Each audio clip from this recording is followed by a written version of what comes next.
Chapter 1766. Taking the mind by force. After a short moment of thought, Jian Chen asked the god again. Do you know why the Empyrean demon cult is attacking the divine kingdom of three cauldrons? Did the divine kingdom offend them? Deep hatred appeared in the god's eyes when the Empyrean demon cult was mentioned. He said, does the Empyrean demon cult need any reason to destroy the divine kingdom of three cauldrons? They're a demonic cult. It's not the first time that they're wiping out divine kingdoms, sects and clans. Jian Chen's face changed slightly when he asked, does the Empyrean demon cult do these things often? The god gazed at Jian Chen rather strangely and said, that's right.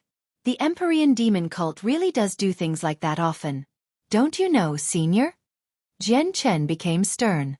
He was basically certain that the Empyrean demon cult was not trying to destroy the divine kingdom of three cauldrons because the divine kingdom had offended them, as this was just a common occurrence. What he was worried about right now was whether the Empyrean demon cult would continue towards the divine kingdom of 9 stars or even the divine kingdom of Ping Tian after they destroyed the divine kingdom of 3 cauldrons. Although he did not care about these divine kingdoms, Jian Chen had planned to gain a stable footing in the Dong'an province of the divine kingdom of Ping Tian. It was impossible for the people who had followed him up to the saints' world to always run around with him. He had to find a place to settle them down. Jian Chen did not dare to waste any more time after learning about the Empyrean demon cult's movements. He immediately hurried off towards the Dong'an province of the divine kingdom of Ping Tian at full speed. From time to time, he would use the linear lightning release. In just 7 days, Jian Chen crossed the entire divine kingdom of 9 stars under his full speed and returned to the divine kingdom of Ping Tian. I'll need 3 more days at most to return to the Dong'an province. Jian Chen gazed in the direction of the Dong'an province as he hovered in the sky. Afterwards, he used the linear lightning release and disappeared as a streak of light. However, he was unable to maintain the linear lightning release for very long at all. He could only keep moving at the terrifying speed for less than a split second, or he would have returned to the divine kingdom of Ping Tian long ago. 2 days later, Jian Chen finally returned to the Dong'an province. However, he did not make his way to God King Duanmu's dwelling. Instead, he flew towards the dark cloud mountains. He understood that with his current strength, he would be of no help even if he went to God King Duanmu's dwelling. The matter at hand was to increase his strength as quickly as possible. Once he reached the 10th layer of the chaotic body, he would be able to last a while even before late overgods with the toughness of the chaotic body. The powerful clans of the Dong'an province had taken over the dark cloud mountains. There were over a dozen of them in total. They had all sent people there to mine the high-grade divine crystals, and even the ancestors from their clans watched over the operation. At this moment, 2 old men sat on a flat mountain top as they played chess and conversed. 2 young women stood beside them, pouring tea for them courteously. From how carefully they behaved, they seemed to be afraid of spilling even a drop of tea. The disturbance from God King Duanmu's dwelling has already lasted for several years. I really wonder when it'll end, a gray-robed old man sighed gently. Before the gray-robed old man sat another old man in white robes. The white-robed old man played a move and gazed at the chessboard as he said leisurely. It said that a soul has already approached God King Duanmu's remains. The disturbance the dwelling caused is coming to an end. It'll end soon, in my opinion. The dwelling appeared in our Dong'an province, but it's just a pity that no one in the Dong'an province was able to benefit from it. Those overgods took it all away. We gods don't even have the chance to take part or fight over anything, the gray-robed old man said regretfully.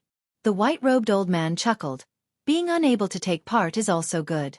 Look at how many of the experts who took part died. The Wainer clan lost half of their gods, while the other clans of the Dong'an province lost a few gods as well. Even overgods died in the depths of the dwelling. They failed to obtain any treasure and lost their lives instead. In my opinion, it's just not worth it. I heard that people of the Mo clan and Ando clan entered the dwelling first. Do you think they managed to benefit? The gray-robed old man asked out of interest. The white-robed old man shook his head without any hesitation. He said firmly, do you think they survived? Those overgods aren't benevolent people. Fair enough. There's probably not a single member of the Mo clan and Ando clan that remains. The overgods would never let them go regardless of what they found. The gray-robed old man nodded. It made sense. The 2 old men were specially stationed here from the powerful clans of the Dong'an province. They served as a deterrence against any thieves, and they also acted as supervisors. As the two old men played chess leisurely and spoke about the situation of God King Duanmu's dwelling with interest, a white-robed young man appeared there silently. The young man did not give off any presence, making him seem just like an ordinary person. The two early gods had actually failed to sense his approach. Only when he arrived beside the chessboard did the two old men discover him suddenly. They became surprised. "Who are you?" The two old men leapt to their feet and stared at Jian Chen cautiously. They were filled with shock. The young man definitely possessed strength much greater than theirs if he could approach them so silently. "Who I am is not important. What is important is that this mine belongs to me from now onwards," the young man said calmly. As expected, he was Jian Chen. The expressions of the two old men changed when they heard that Jian Chen wanted the mine. The gray-robed old man said coldly, "This mine belongs to the entire Dong'an province. Sir, do you plan on becoming enemies with the entire province?" "I've never planned on that, but I don't mind either if the entire Dong'an province wants to become my enemy. Moreover, the mine never belonged to the Dong'an province in the first place. It belonged to the Liu family. You only forcefully took it over from them," said Jian Chen. He was helpless against the powerful clans of the Dong'an province when he first entered God King Duanmu's dwelling, so he could only watch as they took over the mine. However, did it really matter even if the entire Dong'an province became his enemy now? Chapter 1767, The 10th Layer of the Chaotic Body, 1. The hearts of the two old men immediately sank when they saw how Jian Chen showed no fear when they mentioned the entire Dong'an province. They could sense that this was a horrible situation. Especially when Jian Chen described the Dong'an province like it was nothing. The two old men seemed to realize that the mine had probably drawn in an extremely powerful adversary. The faces of the two old men darkened. They looked at each other. Soon afterwards, a sliver of determination flashed through the eyes of the gray-robed old man. He sneered towards Jian Chen. "Defeat the two of us first if you want to take the mine." As he said that, a black sword appeared in his hand. He wielded the sword and immediately sent out streaks of darkness. As the darkness expanded, it blotted out the sun, causing the world to descend into darkness. Jian Chen was undeterred. He stood where he was, remaining as still as a mountain. He did not even become surprised, as if the darkness around him was nothing. Extending a finger, a strand of sword qi shot out with dazzling light. At the same time, a terrifying sword intent that was enough to cause the two early gods to pale permeated the surroundings. Boom! All the darkness in the surroundings immediately dispersed while the gray-robed old man vomited blood. He was blown away like a broken kite. He became haggard, no heavily injured. The white-robed old man's face changed at the sight of this. He immediately flew over to stop the gray-robed old man. However, when his hand came in contact with his back, the white-robed old man's face suddenly changed again. He only sensed an extremely powerful and sharp sword qi emerge suddenly, making his hand ache. His hand had been reduced to a bloody mess. The white-robed old man was astounded. He stared at Jian Chen in utter shock. The young man before him was just too terrifying. Just the slight movement of a finger possessed such unbelievable force. No one in the Dong'an province could achieve that with just a single finger. This strength has completely exceeded late god. Is this young man an over-god? The white-robed old man realized in surprise. His heart immediately leapt in fright when he reached this conclusion.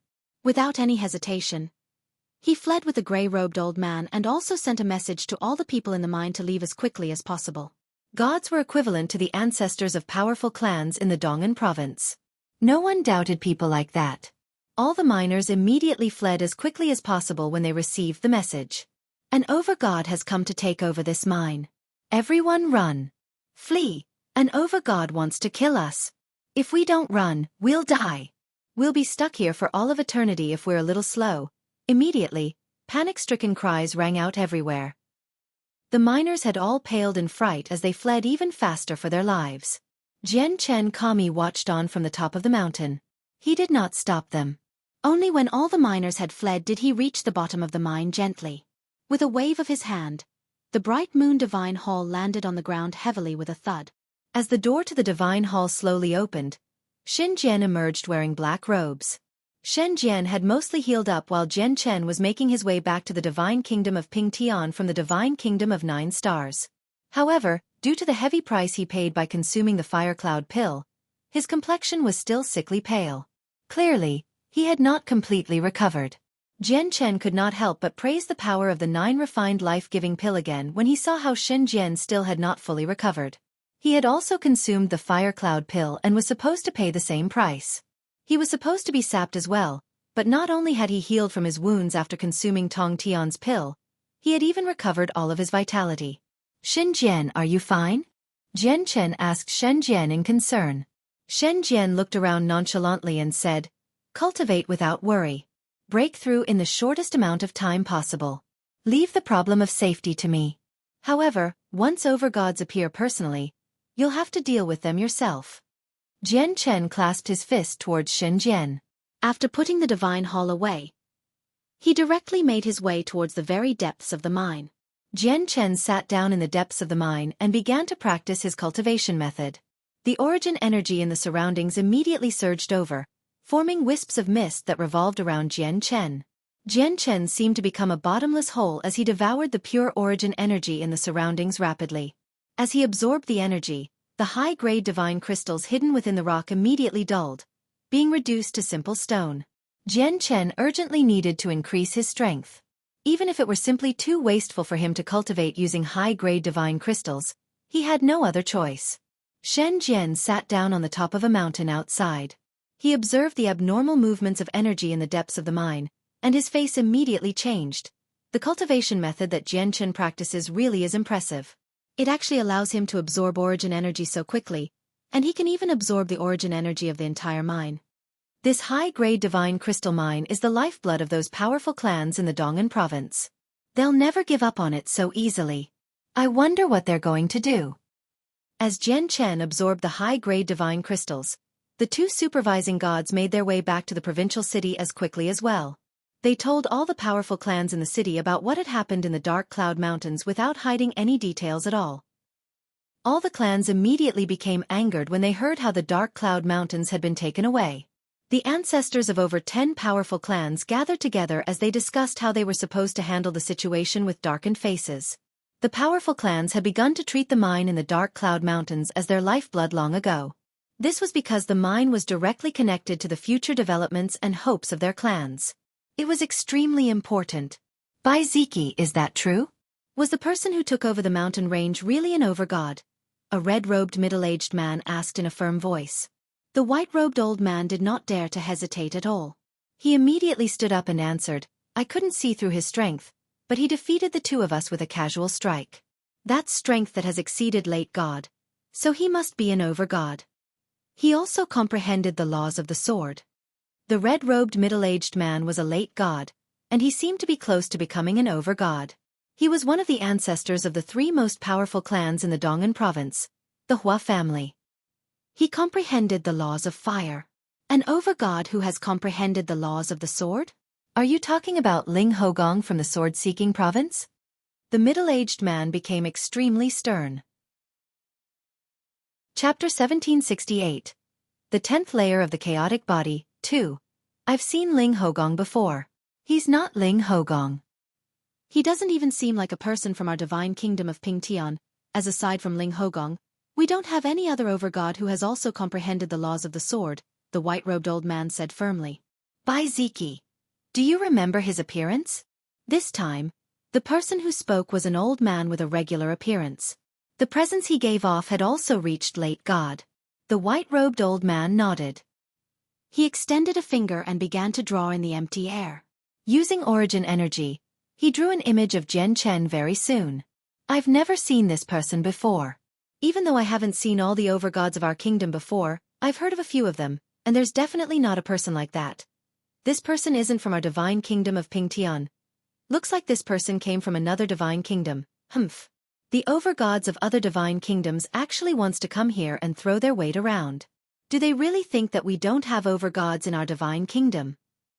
Aside from the god who came from the Wainer clan, all the other gods expressed how they had never seen Jian Chen before. Their voices were filled with fury. Clearly, these people had not entered God King Duanmu's dwelling. Even if they did go in, they had not met Jian Chen. Only the god from the Wainer clan had lost his calm. He cried out inside. How is this possible? How is he still alive? He actually made it out of God King Duanmu's dwelling alive? He wasn't this powerful a few years ago either. How did he become an overgod now? Do I tell them about Jian Chen? The early god from the Wainer clan hesitated. However, his face darkened soon afterwards, and he thought, the jades bound to the lives of our two mid-gods shattered. They've clearly fallen in God King Duanmu's dwelling. Now that the Wainer clan only has two early gods, it's already impossible for us to maintain a stable footing in the provincial city any longer. We'll probably have to leave the provincial city once the public finds out about the deaths of Wainer T and Wainer Sr. Whatever. It's not like our Wainer clan can obtain the mine now. Let's not take part in this matter. Since that person called Jian Chen made it out of God King Duanmu's dwelling alive, where even overgods were unable to handle him, it's best if our Wainer clan doesn't try to offend them anymore, just in case it draws in a disaster. As for God King Duanmu's jade, sigh. It's all because I treated the matter with too much simplicity. The early god of the Wainer clan left in dejection. He did not reveal any information regarding Jian Chen. Only the Wainer clan possessed some information about Jian Chen in the entire provincial city. Naturally, the other powerful clans had no idea if he did not mention it. Please do not worry, everyone. I have some connections with overgod Bing Lu from the Yubing clan of the Frigid Snow province. I'll ask him to come over immediately and set things straight for us, said the old man who had questioned Bai Zi earlier. Cold light shone in his eyes. Clearly, he had been angered as well. The old man was from the Nanyun clan, and he was one of the three most powerful people in the Dong'an province along with the middle-aged man in red robes. The gods of the Dong'an province all beamed when they heard that. Overgod Bing Lu was a famed expert. It was said that he had reached the peak of early overgod and was only a step away from mid-overgod. Swish! With a gentle, almost undetectable breeze, the late god from the Nanyun clan left the place as he hurried off to the Frigid Snow province. The Frigid Snow province was covered in snow and ice all year round. Its climate was extremely frigid. It was a world of ice. No matter how harshly the burning sun shone, it was unable to melt the world.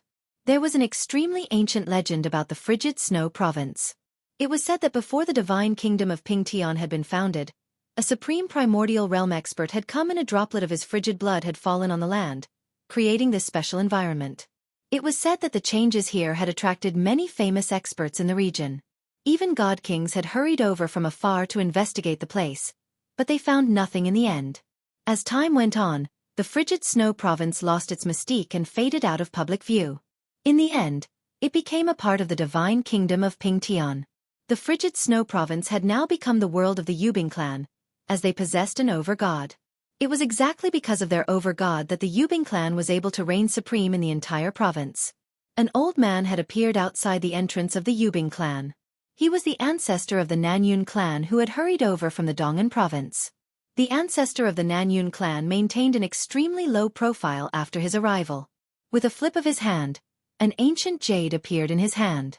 Just as he took the jade to a guard, a white-robed child happened to walk out. The child was not old, only 6 or 7 years of age. He was only at sainthood as well, but the eyes of the guards at the entrance of the Yubing clan narrowed with his appearance. Their gazes towards the child became polite. This was because they recognized the child. Although he was not powerful, he served the ancestor of the clan, Bing Lu. The child directly arrived before the ancestor of the Nanyun clan and clasped his fist towards him. "Senior, the ancestor invites you inside. Please come in with me." The old man from the Nanyun clan was clearly surprised.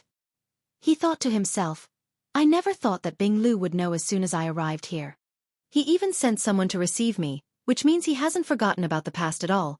With a sigh, the ancestor of the Nanyun clan followed the child and arrived on an icy mountain in the hill. When he arrived there, his eyes narrowed. He stared ahead fixedly. 100 meters away, the hunchbacked Bing Lu stood with his dragon-headed staff on a piece of ice. The ancestor of the Nanyun clan's face became mixed when he saw the familiar figure. He could not help but think back to the days he spent roaming the world with Bing Lu. Many years ago the two of them became good friends. They had roamed the world when they were gods in the past, yet Bing Lu had already become an overgod now, while he remained a god. The difference in strength seemed to have physically separated the two of them, causing them to drift apart unknowingly. Nanyun Tong, it has been several dozen millennia since we've seen each other. Bing Lu slowly stood up and sighed. Time really did fly like an arrow. He felt slightly unfamiliar when he saw Nanyun Tong today. Yeah, it has been several tens of thousand years. Time really does fly, said Nan Yun Tong. As he looked at his old friend, he suddenly felt that everyone had changed. If it were not for the significance of the matter that had forced him to run out of choices, he really did not want to disturb his familiar yet now unfamiliar friend. Bing Lu arrived before Nan Yun Tong. With a wave of his hand, a table completely condensed from ice appeared silently. Bing Lu gestured for Nan Yun Tong to sit down before slowly sitting down. Nan Yun Tong did not hold back and sat down before Bing Lu. Although there was a huge difference between their strength, there was no need for him to behave as politely as he would to other overgods before Bing Lu. Nan Yun Tong, you've especially come here today, and it is probably not just because you want to visit me. Tell me what troubles you've encountered. If it's within my abilities, I will definitely assist you, said Bing Lu. Chapter 1769. The 10th Layer of the Chaotic Body, 3. I really can't hide anything from you. Nan Yun Tong smiled bitterly. He sighed gently and said slowly, Bing Lu, I've really come across quite a large problem in the Dong'an province this time. As Bing Lu listened to Nan Yun Tong, he waved his hand gently. Ice moved and immediately condensed into 2 cups. He took out some precious liquor from his space ring and poured it into the 2 ice cups and gestured for Nan Yun Tong to drink. Nan Yun Tong lifted up the cup with both hands. After clinking it with Bing Lu's cup, he downed the whole thing and said slowly, a small high-grade divine crystal mine has appeared in our Dong'an province. Even though it's only a small mine, it holds great importance to our entire province. It also relates to the future of our Nan Yun clan. It's just that an overgod from another divine kingdom has taken over the mine. With the current strength of the province, no one can threaten an overgod, so I purposefully came to visit you to see if you could resolve the matter. Bing Lu glanced at Nan Yun Tong deeply and smiled gently. Since you've come to me for a matter like that, it looks like your Nan Yun clan takes quite a large portion of the divine crystals. If you don't get the mine back, your Nan Yun clan will be the one that suffers the greatest losses. Nan Yun Tong smiled awkwardly. You're joking, brother Bing Lu.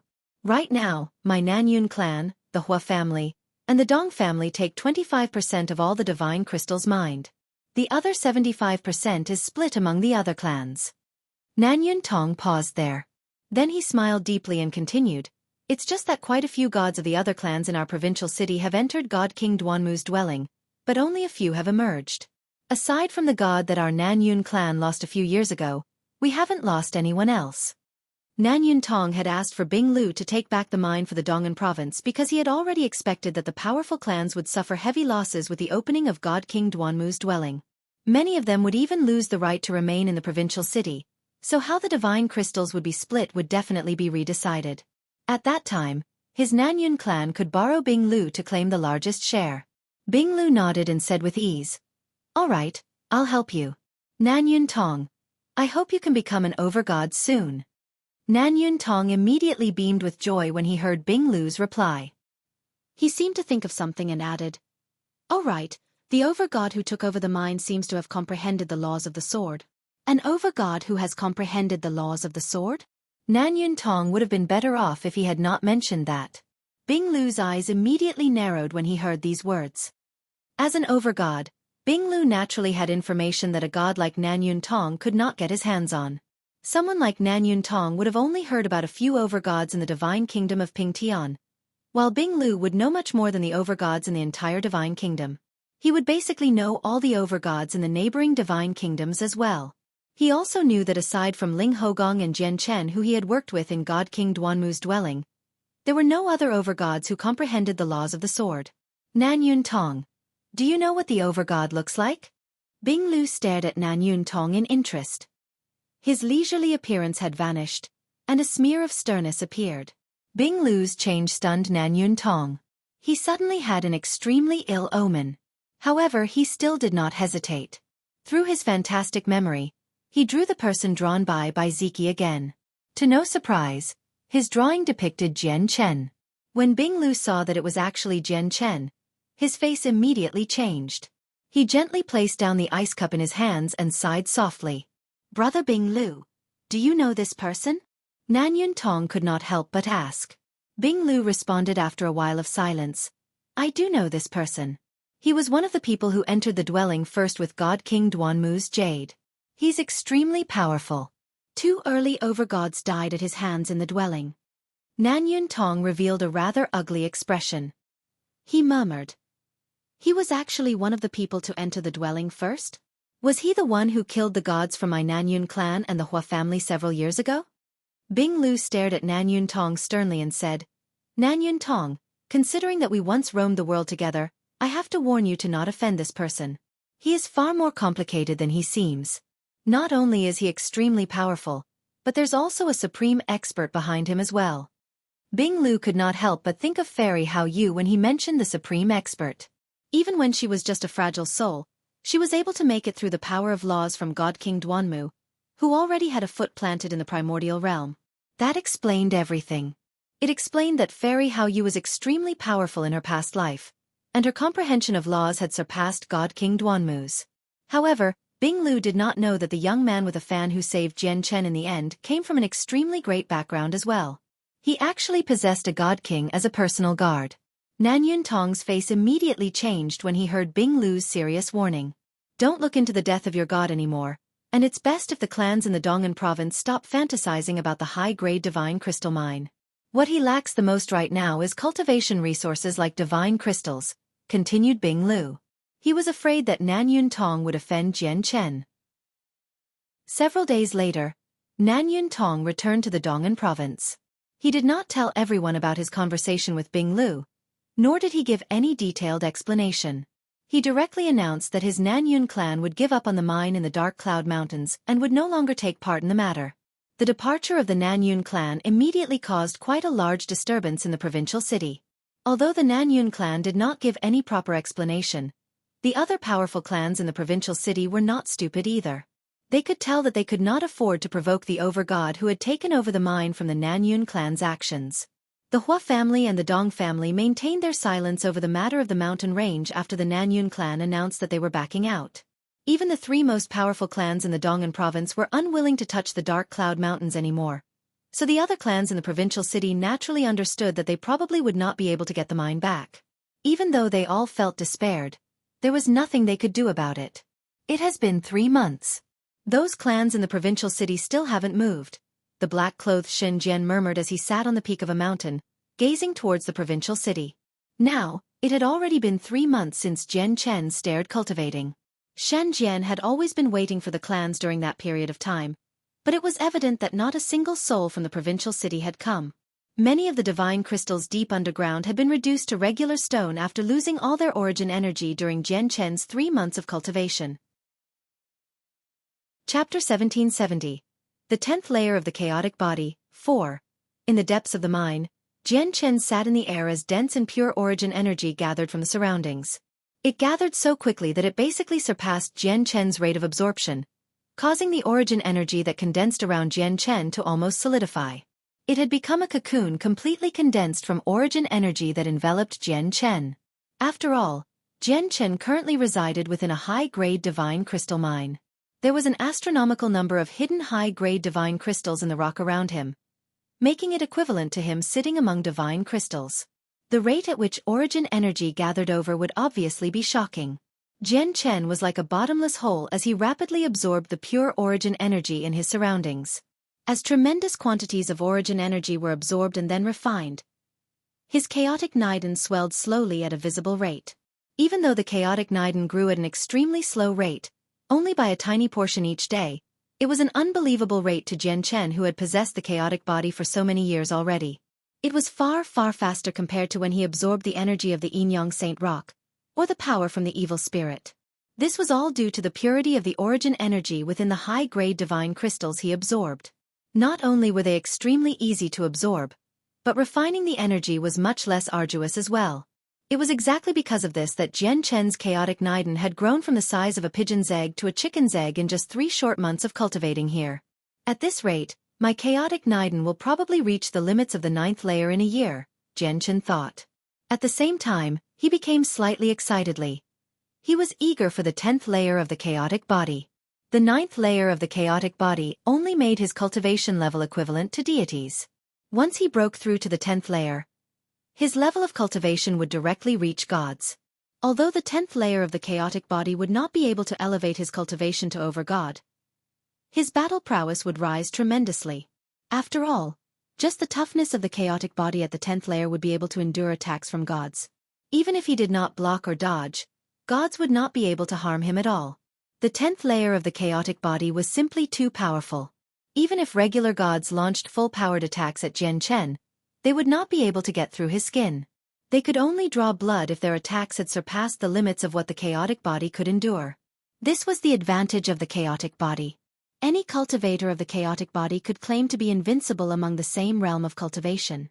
Only prodigies that also claimed the title of being invincible had the right to challenge them.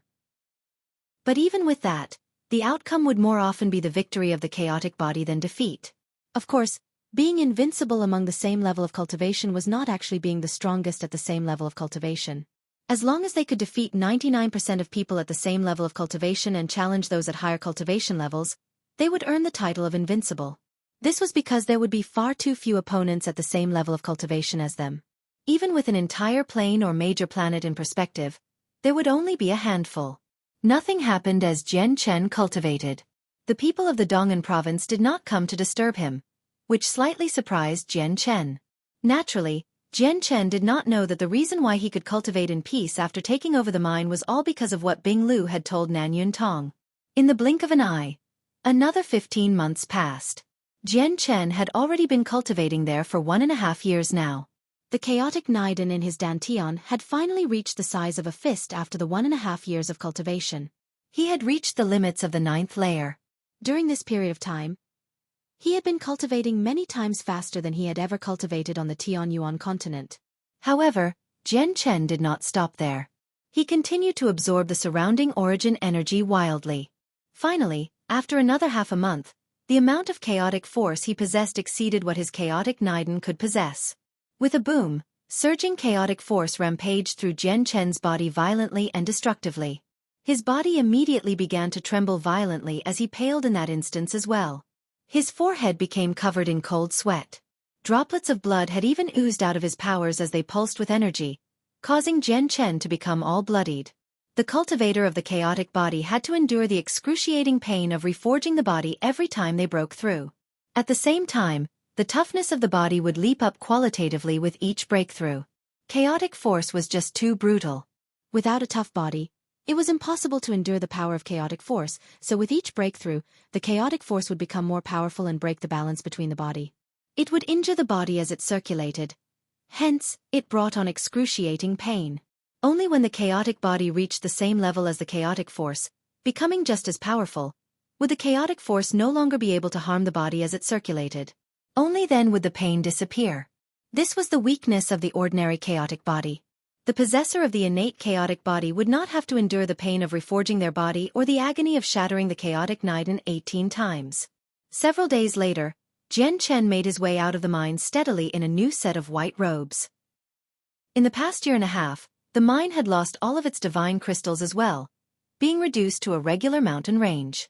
Several kilometers away, Shen Jian's eyes snapped open when Jian Chen made his way out of the mine. With a flash, he suddenly vanished from the mountain peak. When he appeared again, he had already arrived before Jian Chen. Shen Jian's eyes shone brightly as he stared at Jian Chen. Jian Chen's cultivation method was different, and he was actually unable to tell if Jian Chen's strength had broken through at all. He could only vaguely sense that his presence seemed to have become much more powerful than before. At the same time, his slender body seemed to contain an extremely terrifying and powerful energy. "You broke through?" Shen Jian asked Jian Chen. Jian Chen smiled faintly and said, "Try attacking me." With that, a gleam of light flashed through Shen Jian's eyes. With the clear thrum of a sword, the dark cloud stream sword appeared in his hand in a single moment. He wielded the sword as he stabbed towards Jian Chen with lightning speed, utilizing the power from the laws of the sword. Since Shen Jian knew just how powerful Jian Chen was, he did not hold back his strength even though he did not use a battle skill.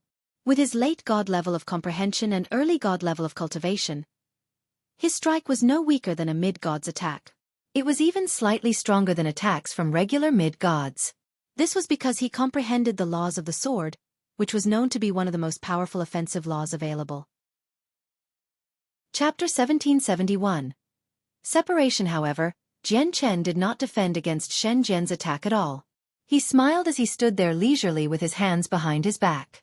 He wanted to use the toughness of his body to resist Shen Jian's attack. With dazzling light, Shen Jian's cloud stream sword landed on Jian Chen's chest. It radiated with powerful sword qi, and Jian Chen's clothes were immediately reduced to dust. Not a single shred remained. It revealed his stature, which was rather slender. The dark cloud stream sword pressed against Jian Chen's chest with its sharp edge as it shone brightly. However, to Shen Jian's disbelief, Jian Chen stopped the attack with his body and emerged completely unscathed. Shen Jian's attack that was even stronger than the attack of regular mid-gods had failed to even leave a mark on Jian Chen. The surging light around the cloud stream sword completely failed to injure Jian Chen as well. Shen Jian's eyes narrowed suddenly at this sight as disbelief flooded his face. He already knew that Jian Chen's body was extremely tough. Back when Jian Chen fought Xiongzhong on the Tianyuan continent, he was clearly not as powerful. Yet he managed to drive back Xueqi thanks to the toughness of his body and superior regeneration. Afterwards, Shen Jian personally fought Jian Chen in outer space. The battle had cleaved the moon in half. Back then, Shen Jian's strength had completely exceeded Jian Chen's, but in the end, Jian Chen managed to cause heavy wounds to both sides thanks to the toughness of his body and unimaginable regeneration. However, Shen Jian had never thought that Jian Chen's body would reach such an unbelievable toughness today. His full-powered strike had failed to harm Jian Chen at all. This left Shen Jian utterly shocked. Looking at his unscathed chest, Jian Chen was pleased with himself and nodded. He said, "I estimate that mid-gods are unable to harm me at all. Only when attacks have reached the level of late god can they draw blood." What a tough body, Shen Jian could not help but sigh in amazement as he drew back the cloud stream sword. Let alone over gods, even god kings could not endure an attack from a mid-god and emerge unscathed without blocking at all.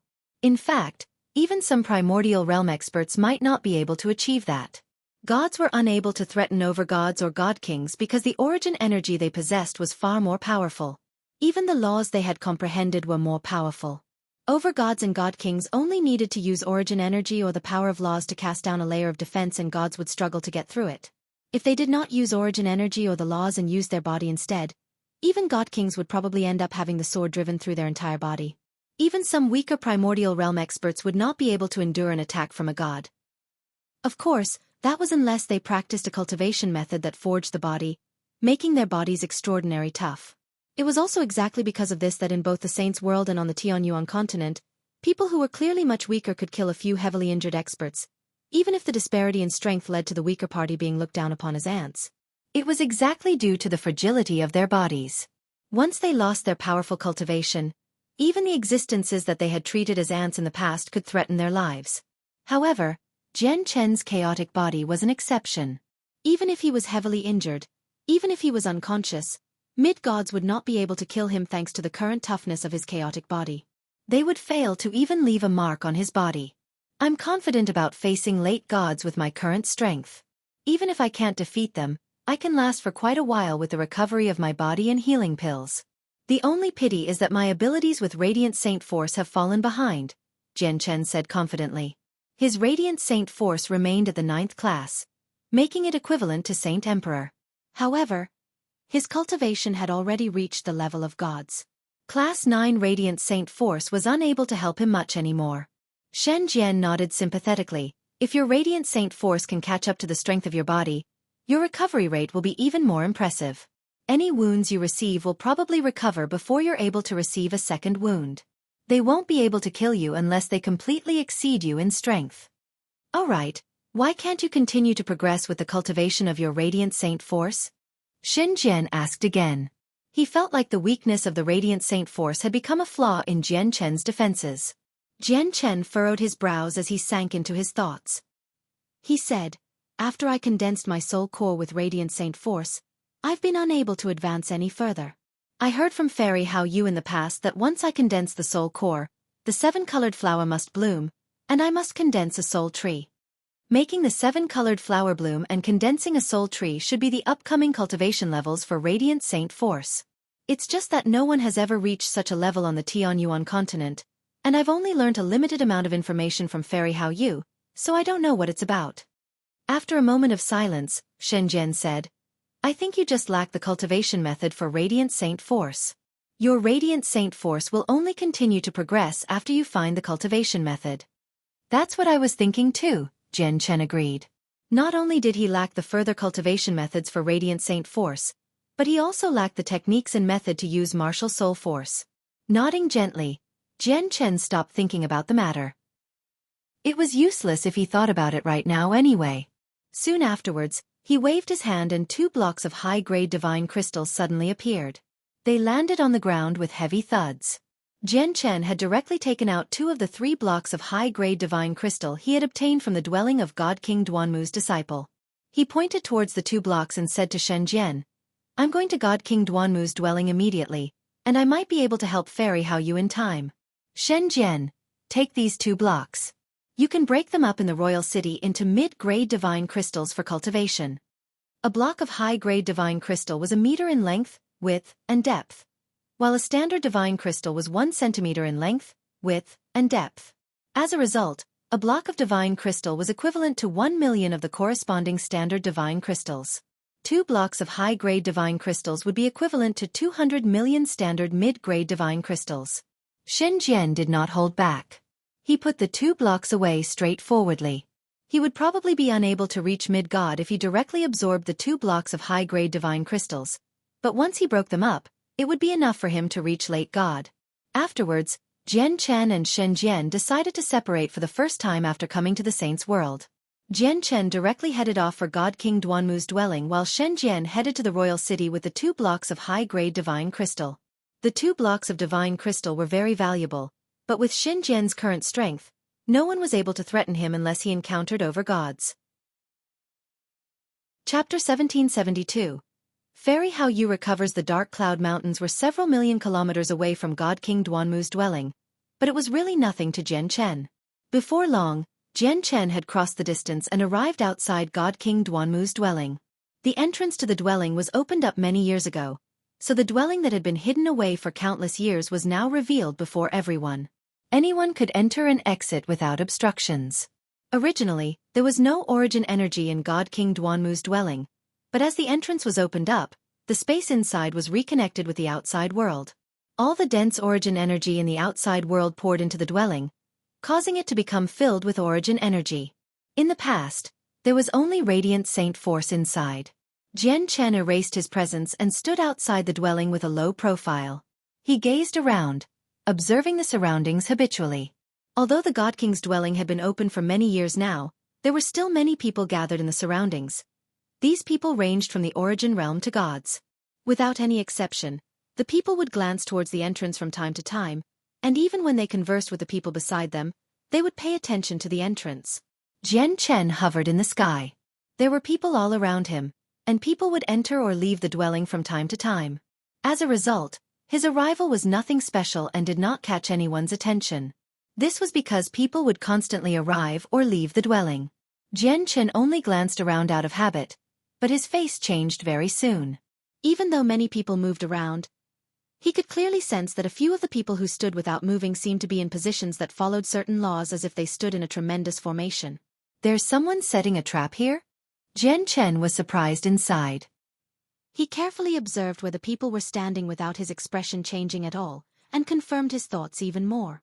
The people just happened to be standing in position for a tremendous formation. This formation does seem rather familiar. Why does it seem like a teleportation formation? Jian Chen became rather stern. After checking it again, he finally confirmed that the people were standing in a teleportation formation.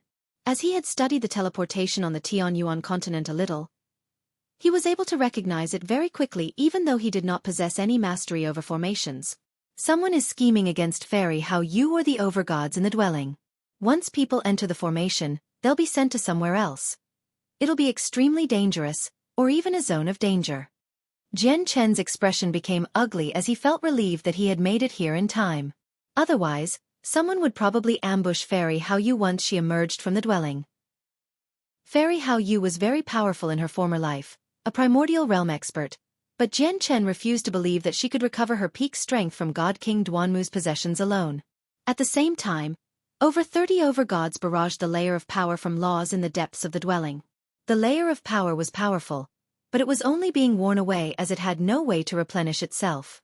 As a result, the layer had become extremely fragile after withstanding against attacks for so long. Fairy Haoyu was no longer an illusionary soul now. She had condensed her body, and after a period of recovery, her cultivation had reached peak God as well. She was only a step away from over-God. God King Duanmu's remains beside her had vanished, replaced by a white pile of ashes. Quick, everyone put in some more force. The layer of power is about to be dispersed, and God King Duanmu's possessions are going to end up in our hands. A late over-God called out among the over-gods who were attacking the layer of power. He immediately struck out as hard as he could, hitting the thin layer of power heavily.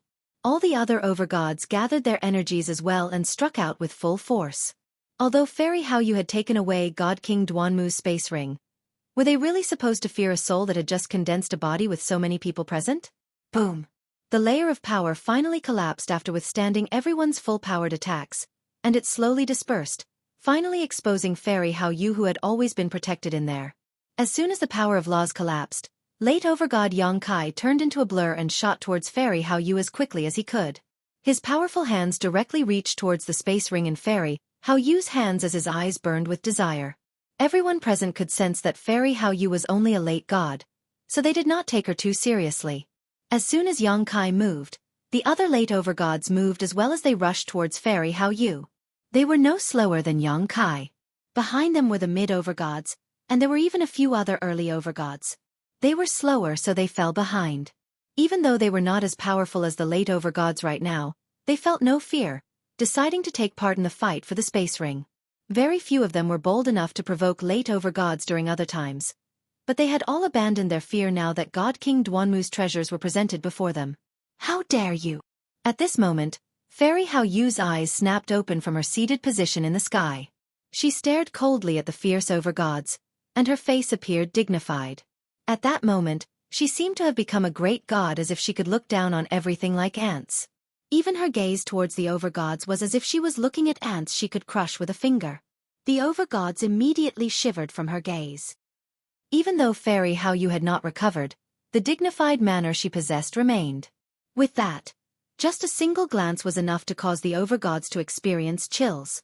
However, she had not recovered her strength yet. The over-gods knew that she was only a late god, so she was unable to deter them. Fairy Haoyu's face turned cold. Even though she had only recovered to the point of late god right now, she felt no fear against over 30 over-gods. She raised a finger and a bright full moon condensed in a single moment. Chapter 1773. Slaughtering over-gods. The full moon shone extremely brightly with strands of clear moonlight that enveloped Fairy Haoyu. Fairy Haoyu became filled with a sacred beauty under the pure and gentle moonlight. She seemed like a fairy that had come from the moon. That was how otherworldly she seemed. An unpredictable presence permeated her surroundings. Suddenly, a heavy, icy cold killing intent began to radiate from the picturesque scene. The moon above her head suddenly began to shine brighter as it emitted an extremely thick pillar of light towards the over-gods with lightning speed. The over-gods who charged towards Fairy Haoyu did not treat Fairy Haoyu's attack with any seriousness at all. After all, Fairy Haoyu was only a late god. She was unable to threaten them. Even if she used a powerful battle skill, it would only be able to make early over-gods become stern. However, the over-gods were no longer able to remain composed as the pillar of light enveloped them. All their faces underwent overwhelming changes, and they were now filled with shock. Indeed, they had no need to take the energy hidden within the pillar of light seriously, but there were extremely powerful laws in there as well. At that moment, everyone immediately felt their bodies pause when the moonlight enveloped them. They had been frozen in the same posture as the moonlight enveloped them, as if they had become stuck in a picture, unable to move at all. What is this ability? I actually can't move. What is going on? The over 30 over-gods were greatly shocked. They immediately circulated their origin energy as they tried to break free. At the same time, strands of power from laws condensed, attacking the constraints of the moonlight as chains of laws. Fairy Haoyu paled after using the ability, and a smear of weakness appeared on her face. However, she did not hesitate at all. She drifted over and arrived before a late over-god with lightning speed, directly extending a finger towards his forehead. Even though the late over-god was trapped, he could still utilize the powerful origin energy within him. The origin energy burst out of his body and enveloped him as a barrier.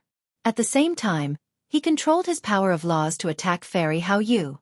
However, regardless of what defensive measures he tried to take, they were useless before Fairy Hao Yu's finger.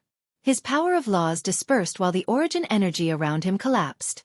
Fairy Hao Yu's finger directly pierced through his forehead with a strand of moonlight force and wiped out his soul. However, Fairy Hao Yu became even paler after claiming the life of a late over-god. She seemed to become even weaker than before, but she did not stop. Her gaze was cold as she extended a finger towards a second late over-god. Spurt. Fairy Hao Yu easily killed a second late over-god under everyone's attention. Even though Fairy Hao Yu was only a late god right now, she was able to kill late over-gods like ants. They were unable to put up any resistance before her at all. It was just that the movement took a great toll on Fairy Hao Yu. She seemed to become even weaker after killing 2 late over-gods, and her face had even become rather haggard. With that, all the over-gods paled. All of them gazed towards Fairy Hao Yu in fear, but they were all trapped and unable to move. They could only watch Fairy Hao Yu make her way towards them like a god of death. They had been reduced to sitting ducks. Gritting her teeth, Fairy Hao Yu extended a third finger. Her target was Yang Kai from the divine kingdom of Pingtian. Yang Kai's eyes narrowed to the size of pinheads. As he watched Fairy Hao Yu's finger grow closer and closer, he became extremely worried. He was filled with a sense of dread that he had never experienced before.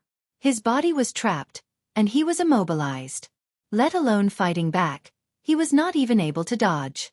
If you kill me, Jian Chen's death is certain. Yang Kai brought up Jian Chen in this desperate situation. Even Yang Kai knew that he was speaking groundlessly. It could even be described as an immature joke, as Jian Chen had been saved long ago and was not present. Moreover, even he feared Jian Chen's 2 strands of profound sword qi very much. However, there was nothing else he could do aside from bringing up Jian Chen in a lie. As expected, Fairy Hao Yu's finger came to a halt when she heard Yang Kai's words. It was at this time that Yang Kai bellowed out. Origin energy surged out from him, and he finally broke free from the restraints with the other over-gods. He directly threw a punch towards Fairy Hao Yu. At the same time, the other over-gods behind him launched full-powered attacks towards Fairy Hao Yu. They could tell from Fairy Hao Yu's face that she was extremely weak right now. They were certain that it was impossible for her to keep casting her powerful techniques. Sigh, my soul is too weak right now. I can't fully use my comprehension of the laws of the world, so I can't even last for long even with the techniques that take the least toll on me. Fairy Hao Yu sighed inside. She did not put up a fight against the over-gods. With a wave of her hand, she took away the space rings of the 2 late over-gods before directly flying towards the exit. Over half of the over-gods pursued her from behind. They constantly sent strands of sword qi towards her. The sword qi struck the surrounding rock in the dwelling and emitted constant rumblings. They could tell that Fairy Hao Yu was already a spent force. She no longer possessed the might that allowed her to slaughter the 2 late over-gods so easily before. The remaining over-gods had all been stunned by how Fairy Hao Yu had killed the 2 late over-gods. They did not dare to pursue. Yang Kai happened to be one of them. He glanced past the corpses of the 2 late over-gods as cold sweat covered his forehead. So close. I avoided dying here by just this much, thought Yang Kai. He stared in the direction which Fairy Hao Yu had flown off with lingering fear, and he seemed rather dejected. He had clearly given up on God King Duanmu's space ring. At this moment, Jian Chen's face suddenly changed as he stood outside the dwelling. He suddenly looked over towards the dwelling. The disturbances in the dwelling were just too great. Let alone Jian Chen, but even a few gods sensed the great disturbances in the dwelling. Chapter 1774. Jian Chen interferes. Fairy Hao Yu has succeeded in condensing her body? Delight immediately appeared on Jian Chen's face as he looked towards the entrance. But the next moment, he frowned and became extremely stern. He could already see Fairy Hao Yu fleeing with a pale face as many over-gods pursued her aggressively. Jian Chen's face became sunken. He directed his gaze towards the huge formation that had been created silently, and a gleam of cold light flashed through his eyes. It was filled with cold killing intent. The teleportation formation was completely formed from cultivators at various levels standing in specific places. It seemed like a mess that lacked any order. Only those who knew about or were familiar with formations could notice the mysteries hidden within. As a result, basically no one else apart from Jian Chen discovered the teleportation formation outside the dwelling. However, as Fairy Hao Yu rapidly fled from the dwelling, the people who stood in formation began to move. Clearly, they wanted to send Fairy Hao Yu away as soon as she emerged. "Don't panic, listen to my instructions," an old voice rang out in the heads of all the cultivators who took part in the formation. Only those in the formation could hear the voice. The owner of the voice was an extremely ordinary young man who hid amongst the crowd. The strength he revealed was not great. It was only at the level of early gods. He did not raise the attention of the people gathered outside the dwelling at all with his strength. Coupled with his apparent ordinariness, no one noticed him. At this moment, the young man's eyes shone brightly. He stared at the dwelling eagerly and excitedly. He thought inside, fight, fight. The more fiercely you fight, the better. It's best if you all become injured. Only then will I be happy. Humph, the possessions of God King Duanmu are destined to be mine. No one will be fighting over it with me. The young man slowly extended his right hand.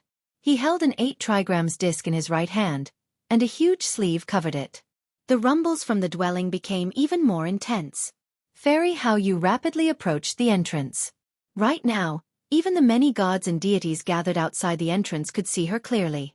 Many people immediately began to retreat rapidly, backing away from the entrance. They were afraid that they would become innocent casualties of the shockwaves from the battle between over-gods. However, many people chose to remain where they were. To no surprise, these people included the many cultivators who took part in the teleportation formation. "Get ready!" The young man also became nervous in the crowd as he communicated with all the people in the formation. It had already reached the moment of truth now. Finally, under everyone's gazes, the white-clothed Fairy Hao Yu flew out of the dwelling. A layer of clear moonlight surrounded her. "Activate the formation." The young man basically bellowed towards the people in the formation secretly. At the same time, he threw his 8 trigrams disc into the sky. Immediately, a powerful beam of white light shot into the sky, and the huge teleportation formation outside the dwelling was activated. It shone with light as terrifying energy rolled through the surroundings, causing the expressions of everyone outside the dwelling to change. "It's a formation. This is a formation." Someone actually secretly cast down such a powerful formation outside the dwelling. Heavens, I actually failed to sense it at all when I was standing in it. This tremendous formation has actually been cast using several tens of thousands of people. Heavens, what extravagance. The person who cast down this formation must possess great mastery over formations. Many cultivators stared at the formation in shock as they cried out outside the dwelling. At the same time, Fairy Hao Yu frowned as she gazed at the formation in the surroundings. Fury had covered her face, and she snorted coldly. "It's actually a teleportation formation. Looks like the place where I'll be sent to has already been set up long ago. Ha ha ha, I never thought that I'd be reduced to the point where I would fall for the schemes of ants." Fairy Hao Yu laughed coldly. She had already entered the teleportation formation now. Immediately, with a single movement, she shot towards the exterior as quickly as she could. Suddenly, an 8 trigrams disc flew over from the distance. It shone with a hazy light as profound formations flickered and revolved around the disc. The appearance of the disc had caused the space there to thicken.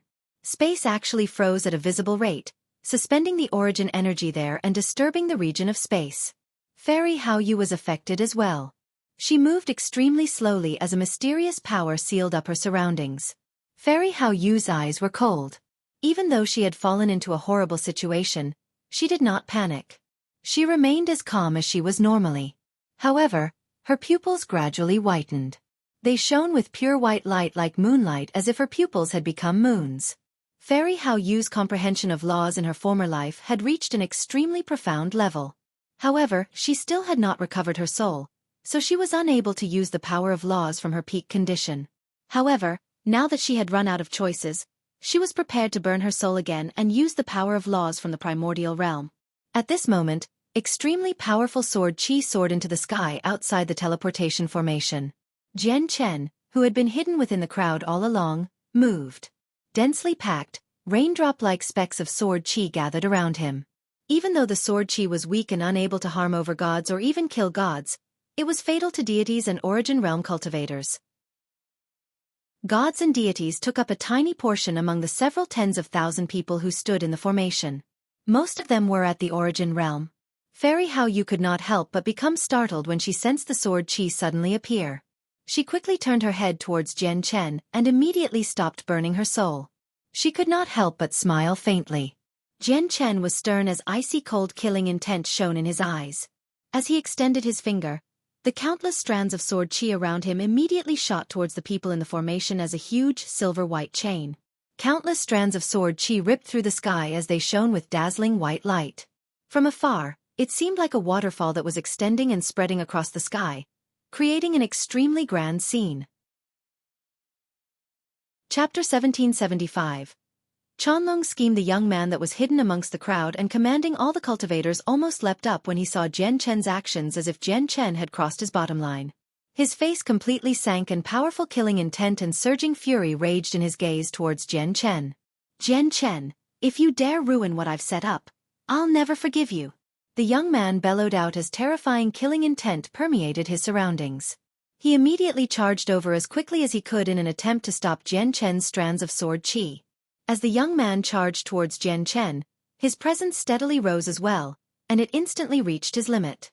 He was no early god and was clearly an overgod. A late overgod? Jian Chen became stern as he glanced towards the young man.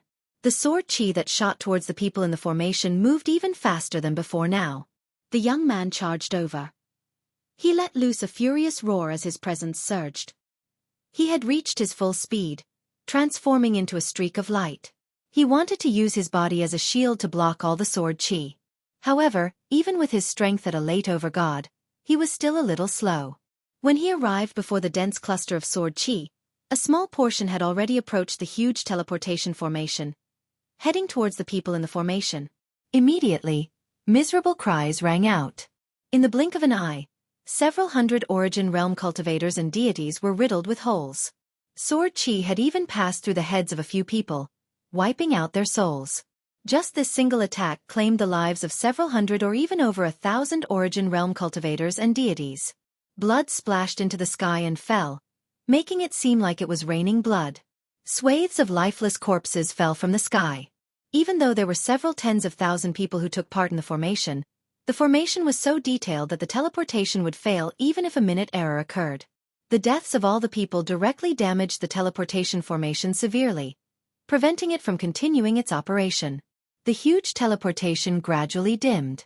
The deaths of the people had prevented the formation from filling up with energy and continuing to work. As a result, the other people in the formation suffered a powerful backlash, and they all vomited blood and became heavily injured. Jian Chen, you've ruined everything. I will never forgive you. The late overgod roared out angrily. He was utterly furious as terrifying killing intent permeated his surroundings. It was enough to cause people to shiver. So close. It was so close. If you gave me just a little more time, I would have been able to transport her away. At that time, everything she obtained from the dwelling would have been mine. I could have even learnt about many more things from the soul that recovered her body. God damn it. It was just the final step. The young man roared out furiously inside. His mood had changed so drastically that he had almost gone berserk. He had expended so much effort and paid a hefty price to secretly cast down a teleportation formation under the noses of all the people present. Just when he was about to watch it all succeed, Jian Chen unexpectedly killed his way over, reducing his efforts to nothing. At the same time, all the overgods who pursued Fairy Hao Yu saw the young man. All their faces paled from anger. Master Qianlong, it's actually you, Master Qianlong. Didn't you say that you wouldn't be taking part in the fight for God King Duanmu's possessions, so you left the dwelling? I never thought you would be so sly, secretly casting down such a great teleportation formation outside the dwelling. Master Qianlong, your actions don't seem to match your status. The other side of the teleportation formation must be extremely dangerous. If we were transported, we would probably be as good as dead. Master Qianlong, we will remember this. Let's wait and see what happens in the future. The overgods all called out angrily. Many of their faces sank because Fairy Hao Yu was not the only one who had fallen into the formation earlier. There were several pursuing overgods as well. Once the formation was activated, Fairy Hao Yu would not be the only one who was transported away. The young man completely ignored the insults the overgod spewed. He charged towards Jian Chen furiously. As he swung his hands, He immediately threw out banners for formations that flew towards Jian Chen. His appearance also underwent a drastic change at that moment. He became a gray-haired old man. He was Master Qianlong. Jian Chen drifted backwards gently, avoiding Master Qianlong's formation banners from afar. At the same time, he launched strands of sword qi towards the formation banners. Master Qianlong formed a seal with his hands. Every single banner he had tossed out shone with dazzling light as powerful ripples of energy expanded. The banners he threw out actually connected in that moment. In the end, it formed a huge python that was several hundred meters long. The python was completely assembled from the inscriptions of the formations. The presence it gave off was no weaker than late over God. As Master Qianlong extended a finger towards Jian Chen from the distance, the huge python immediately charged towards Jian Chen as it wriggled its tail. On the other hand, Master Qianlong charged towards Fairy Hao Yu. We can never allow a sly bastard like Qianlong to succeed. A person immediately cried out among the overgods. Soon afterwards, all the overgods who had never forgotten about God King Duanmu's possessions charged towards Fairy Hao Yu as well. However, under the disturbance of Master Qianlong's disc, the space there thickened, causing the overgods to all slow down when they charged into the area. Master Qianlong was the only one that remained unaffected. On the other side, Jian Chen battled against Master Qianlong's huge python that had been constructed from formation banners. Jian Chen formed a seal. Immediately, a golden sword qi condensed, shooting towards the python's head as a golden streak of light. Boom! With a deafening boom, the python emerged unscathed after taking on Jian Chen's Daluo sword. Jian Chen's attack had only slowed down the python slightly. Chapter 1776. The Trapped Soul. This python is very difficult to deal with. Master Qianlong's mastery over formations really has reached an extremely profound level. He has broadened my horizons over how formations can be used. He could actually produce something so powerful, Jian Chen thought. He ignored the python and flew towards Fairy Hao Yu. However, the python did not let him go unhindered. Although it had only condensed from a formation, it was extremely intelligent. With a sweep of its tail, the tail turned into a blur and shot over with lightning speed. Bang! The tail struck Jian Chen's back with unimaginably tremendous force. It directly reduced his clothes to shreds. His entire body was blown away while his back was reduced to a bloody mess. Jian Chen's gaze turned cold. He circulated his chaotic force as the injury on his back immediately healed at an unbelievable rate. It closed up in the blink of an eye. What a tough body. That's the first time I've ever seen such a tough body. At this moment, a mental pulse emerged from the python. Its tone was filled with amazement. However, soon afterwards, another mental pulse emerged. What? How is that possible? Just how did you make a full recovery? My eyes must be seeing wrong. Yes, it's my eyes. I've seen wrong. How can your recovery rate be so fiendish? I must have seen wrong. It must have been my eyes.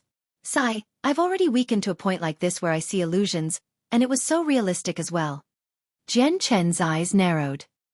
He stared at the python that was constructed from flickering inscriptions, and a sliver of surprise gradually appeared in his eyes. He suddenly discovered that the huge python was not just a series of inscriptions. There was quite a powerful soul hidden in the python as well. Jian Chen estimated that the soul was a late overgod's. There's actually a trapped overgod's soul?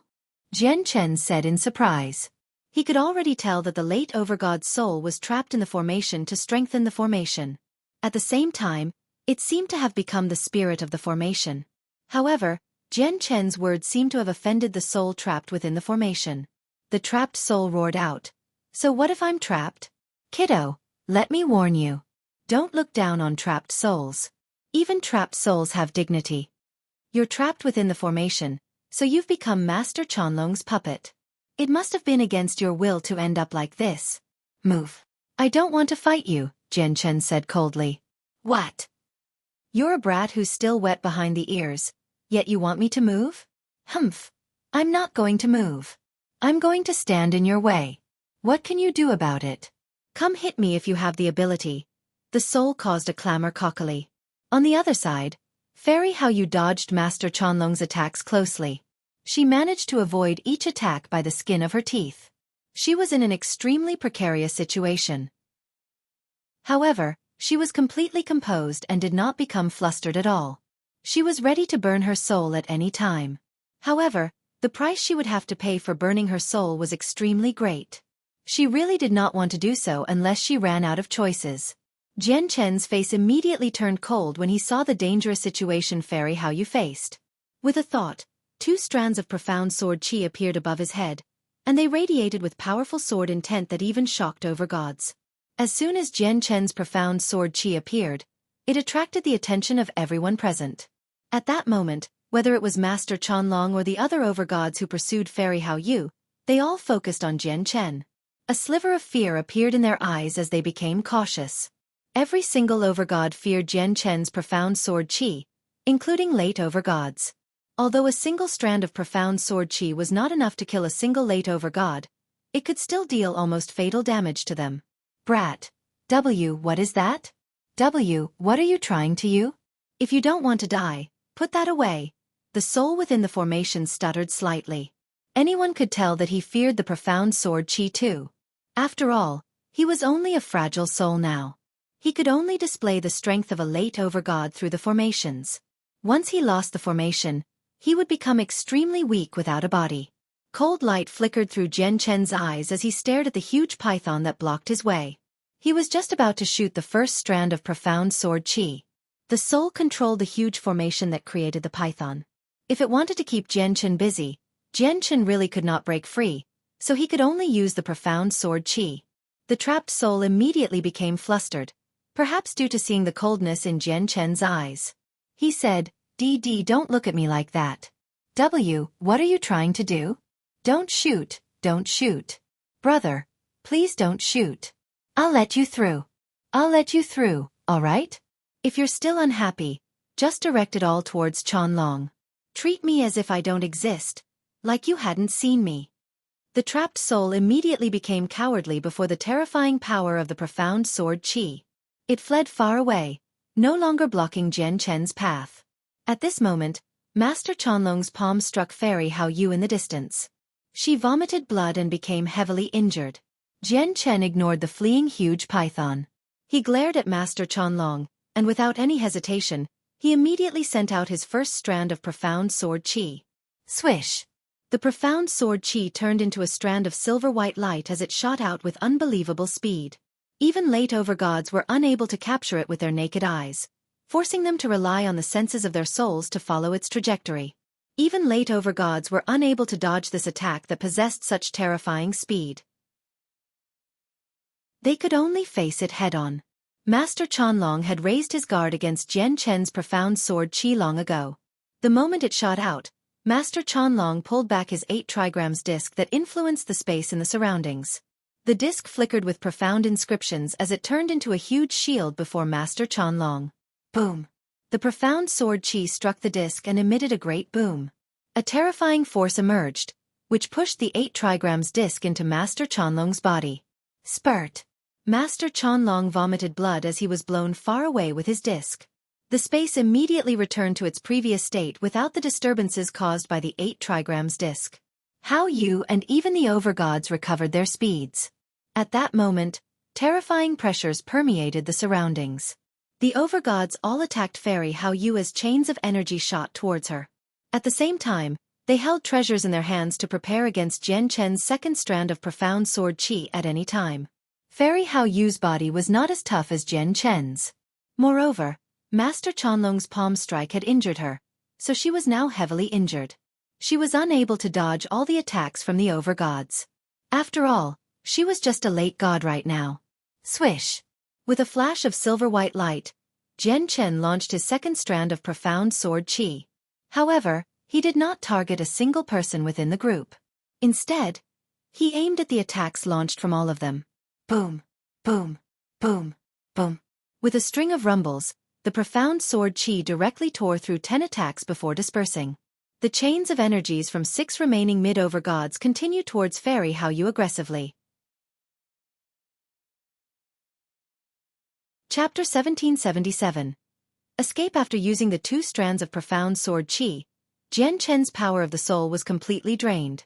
Dizziness descended, making him seem tipsy.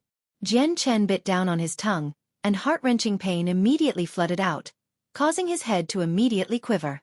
His consciousness snapped back from the dizziness and sleepiness. Daluo sword. Tai sword technique. Determination flooded Jian Chen's eyes as a sliver of madness appeared in them.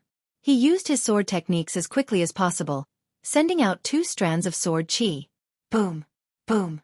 Jian Chen's 2 strands of powerful sword qi collided with 2 chains of energy. Even though his sword techniques possessed extraordinary power, the power of the laws of the sword he could use right now clearly could not compare to the power he wielded at his peak condition.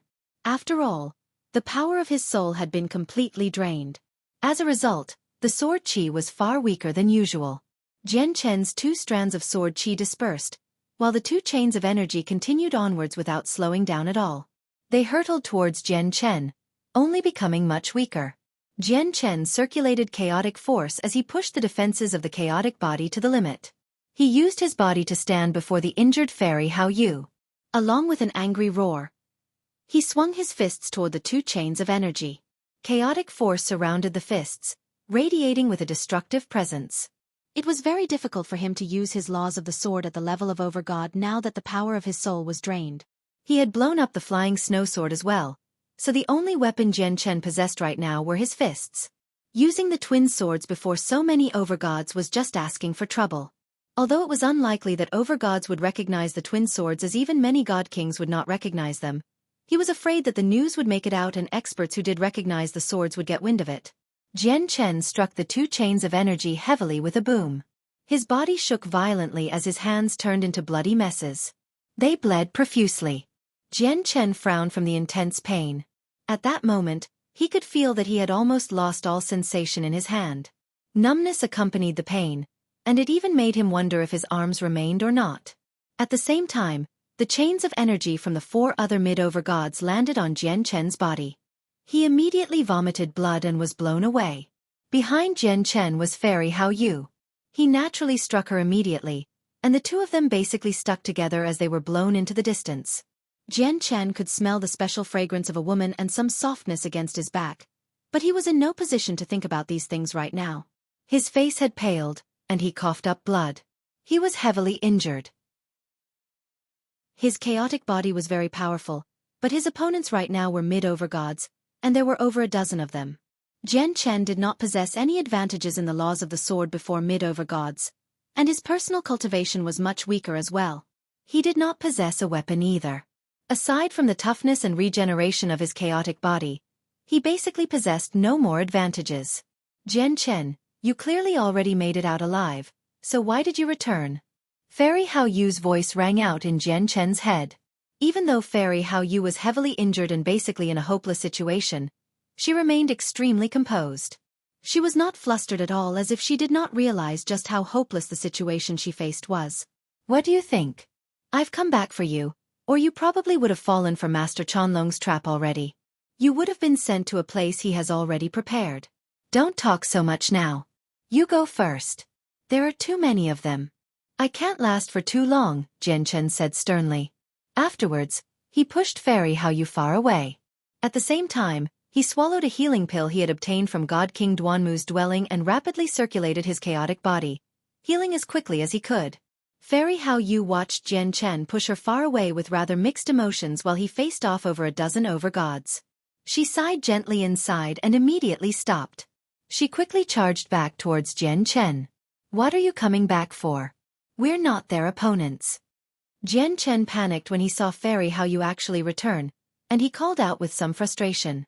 He could last a short while against over a dozen overgods with his chaotic body. Once Fairy Hao Yu had fled, he could run away with the linear lightning release.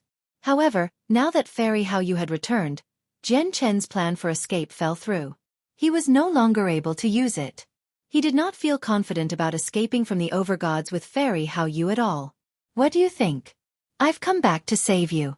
Do you think you can still escape from the pursuit of over a dozen overgods? Moreover, there are even late overgods among them, Fairy Hao Yu said sarcastically.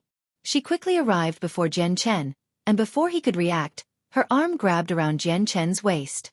At the same time, she burned her vitality through a secret technique, and a huge moon immediately appeared. It enveloped Jian Chen and Fairy Hao Yu, shining with blinding light.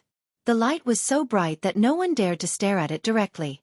Even the overgods could not help but close their eyes before the light. The light came and went quickly. When it vanished, the huge moon had vanished as well, along with Fairy Hao Yu and Jian Chen. "Oh no, we've let them escape." The overgods all swore as they stared at the empty space with sunken faces. The senses of their souls blanketed the region as they searched for traces of the two. However, they found nothing in the end. Let alone their traces, they even failed to find their presence in the region enclosed by the senses of their souls. Clearly, Jian Chen and Fairy Hao Yu had departed from the region that they could cover with their souls in a short instance. Master Qianlong flew over from afar with a sunken face. He stared at where Jian Chen and Fairy Hao Yu had vanished from as his entire body shook from anger. Chapter 1778. Reunion, impressive. Impressive. That kiddo really is just too impressive. I really must hold him in high esteem. He clearly hasn't been cultivating for long, yet he possesses such great strength. What a prodigy. He must be a prodigy, a supreme prodigy as a matter of fact. The trapped soul flew over from afar and constantly muttered beside Master Qianlong. "Master Qianlong, you really have caused trouble for yourself now. You actually offended a supreme prodigy." The soul acted as if he had sunk into his thoughts and said seriously, "With my eyes that can see through the mysteries of the world, I can tell that the kid hasn't cultivated for 1,000 years. No, 1,000 years is too long. It should only be a few hundred. Even a few hundred is a little long. It should be even shorter. Are you trying to say he has only cultivated for a century?" Master Qianlong could not help but sneer in response to the soul's exaggerated praise from Jian Chen. He snickered at the soul's words. "Yeah, it should be 100 years. That shouldn't be too far off," the soul nodded seriously. However, he soon became stunned.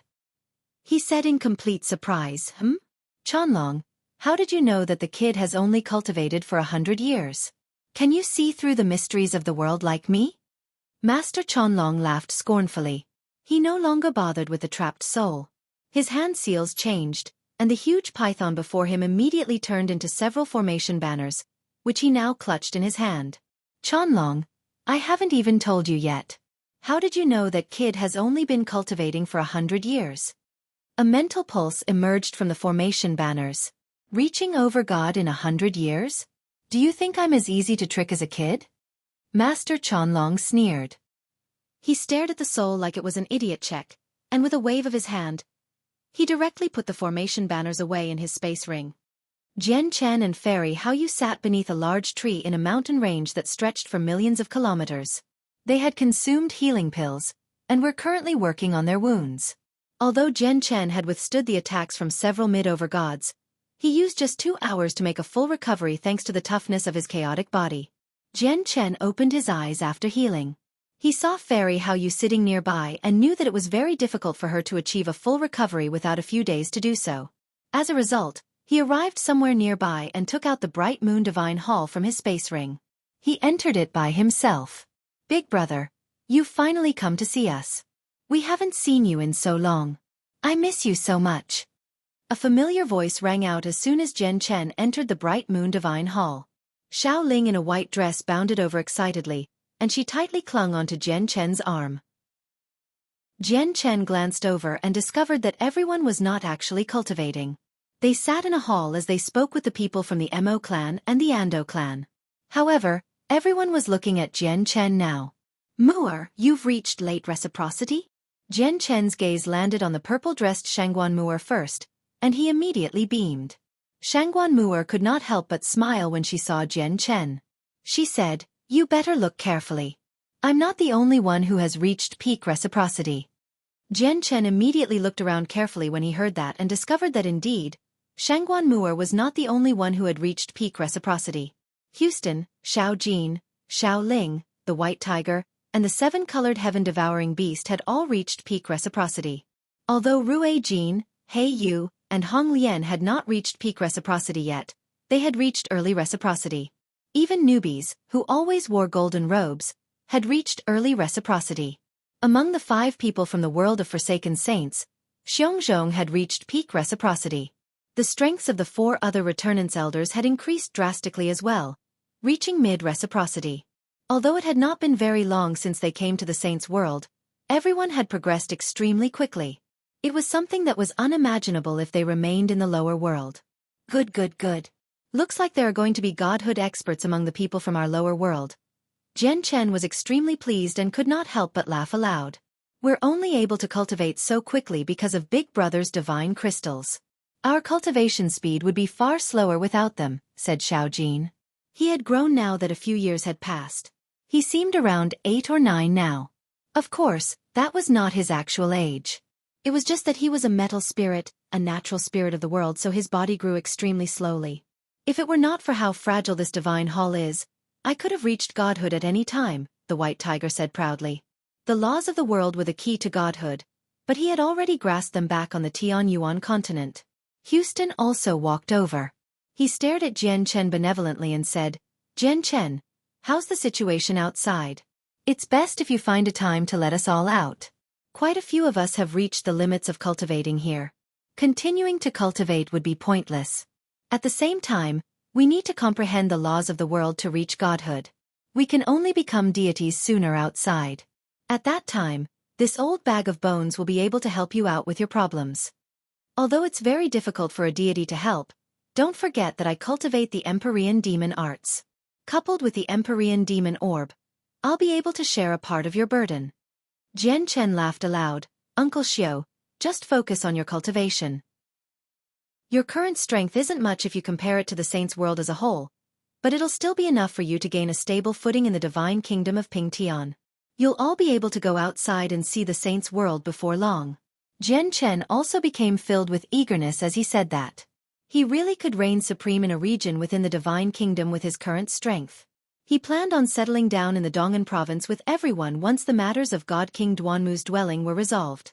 He could potentially settle them down there for the time being. After all, he could not run around all the time. Moreover, even Jian Chen had no idea if he could continue to keep his special identity a secret.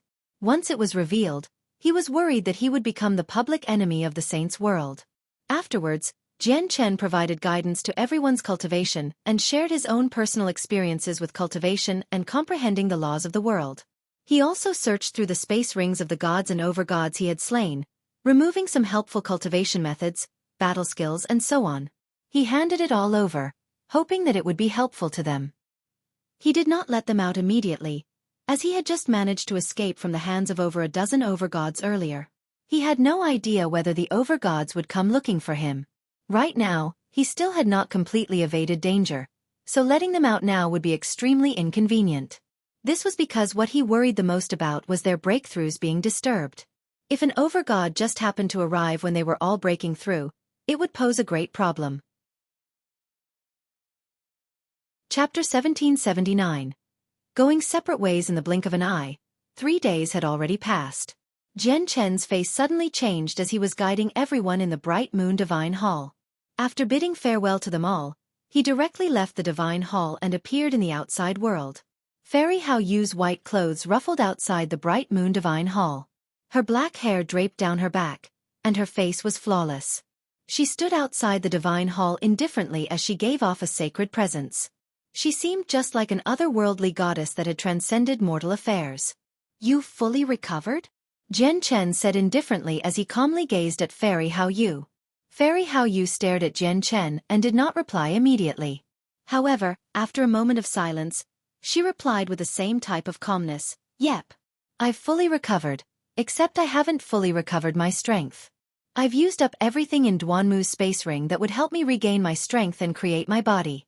The remaining items all belong to you. There are still a few precious items in there." With that, Fairy Hao Yu tossed God King Duanmu's space ring to Jian Chen. Jian Chen did not hold back. He directly extended his hand and caught the space ring. He played around with it in his hand. He did not immediately check the contents. Fairy Hao Yu continued, "Duanmu's legacy isn't in there. There's nothing that's related to a cultivation method in there. Duanmu's true legacy must be the sword. Ling Hogong has already obtained the golden flying sword. He really is quite lucky, except he has now offended a vice leader of the Empyrean demon cult, Huayan." Jian Chen sighed gently. He really did not know whether it was worth it for Ling Hogong to make a decision like that. "Jian Chen, what do you plan on doing next?" Fairy Hao Yu asked. After a moment of silence, Jian Chen replied. I plan on returning to the Dong'an province and gain a footing there for now. That way, I can provide a safe cultivation environment for the people who came up with me from the lower world. At this moment, Jian Chen seemed to think of something. All right, I've confirmed where we are currently located. We are on the cloud plain of the 49 Great Plains. I wonder how distant your moon god hall is. The cloud plain. Fairy Hao Yu murmured. She immediately frowned, and after a moment of silence, she said, the moon god hall is on the polar ice plain that one of the 7 grand exalts, the ice goddess, oversees. It's extremely distant from the cloud plain, and I'll have to cross through over a dozen planes in total to reach there. The only way back is through a plane-level teleportation formation. The costs to use them was nothing to me in the past, but it's an astronomical figure to us now. Fairy Hao Yu furrowed her brows tightly. With a wave of his hand, Jian Chen took out the remaining block of high-grade divine crystal he possessed without any hesitation. He said to her, take this block of divine crystal. I only have this block and a few smaller pieces. Fairy Hao Yu immediately became stunned when she saw the block of high-grade divine crystals before breaking out into laughter. She said to Jian Chen, if you use this single block, it'll be nowhere near enough to make it to even the closest plane. Even if you take out 100 times that amount, it won't be enough. What? Using a teleportation formation costs so much? Jian Chen was the one to be shocked now. A block of high-grade divine crystal was a rather large sum to him already, yet it was not even enough to use a teleportation formation. Using plane-level teleportation formations requires 5 colored divine crystals. Your block is equivalent to 1 million standard high-grade divine crystals. If you convert them into supreme-quality divine crystals, it'll only be 10,000 standard-sized divine crystals. Yet a 1-color divine crystal is worth 100 times more than a high-grade divine crystal as well. As a result, your block of divine crystal is only worth 100 standard 1-colored divine crystals. From the 1-colored divine crystals to the 5-color divine crystals, each additional color increases its value by 10-fold.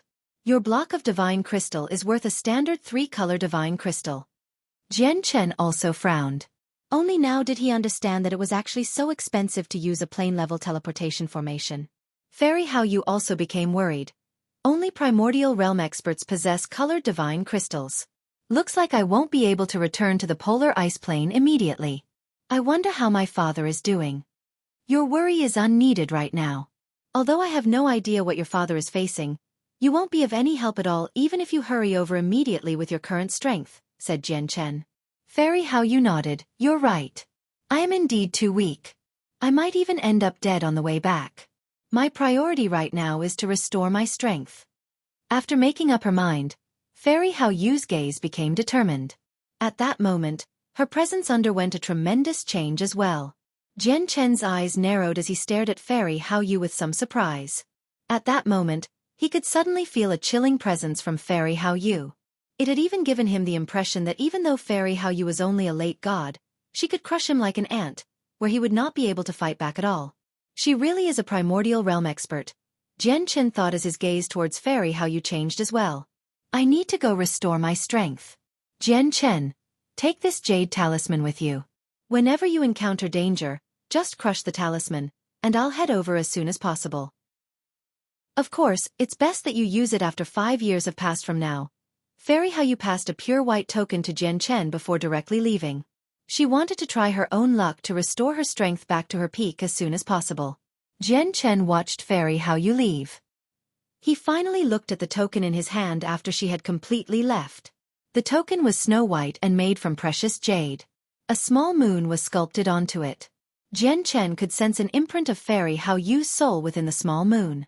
Jian Chen put the token away and left the place with the bright moon divine hall. After gaining his bearings, he directly flew towards the Dong'an province. As all the treasures of God King Duanmu's dwelling had been taken away, the disturbances its appearance had caused gradually died down. The overgods that had gathered in the dwelling left one by one as well. However, there was still a large group of people gathered within the dwelling as they searched with determination. There were many origin realm cultivators as well as a few deities and gods. They combed through every inch of the dwelling seriously in hopes of an unexpected blessing. There were also a few people who comprehended the laws of the sword that gathered in the second stone hut aside from them, studying the slashes left behind by God King Duanmu. People poured in and out of the great city gates of the provincial city of the Dong'an province. Luxurious carriages drawn by rare beasts rolled along quickly. Chapter 1780. Coming across Qianlong again, there were not just the natives of the Dong'an province within the provincial city. There were many other people from the other 35 provinces of the divine kingdom of Pingtian as well.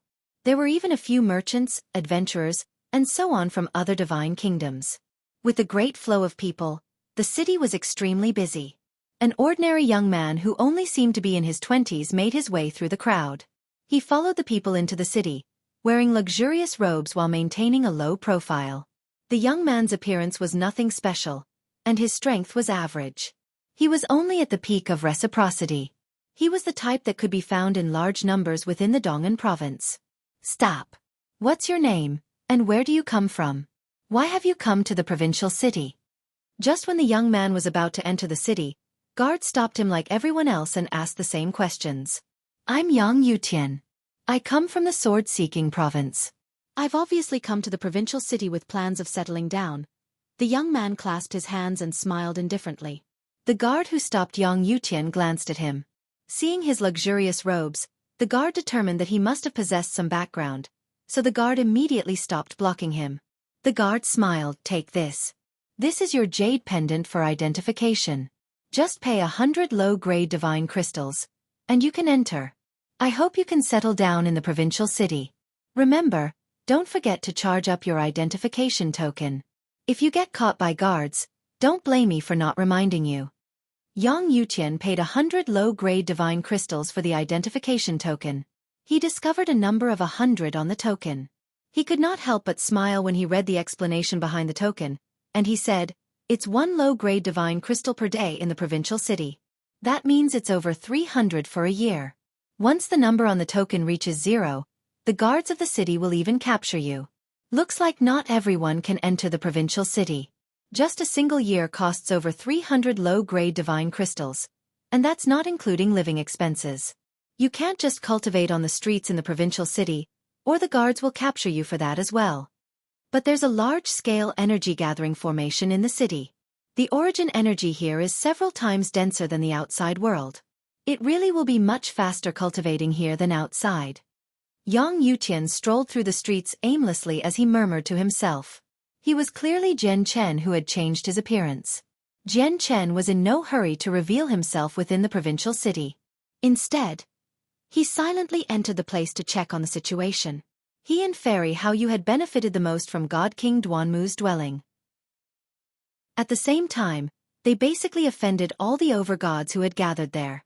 He really did worry that the overgods would expect him to appear in the provincial city and were waiting for him here. Although he no longer feared most overgods with his current strength, he was afraid of being surrounded, so he had to be careful. Suddenly, Jian Chen froze slightly. He raised his head towards the sky, and he gradually became grim. He carefully let out the senses of his soul as he cautiously expanded it. Suddenly, Jian Chen's face changed.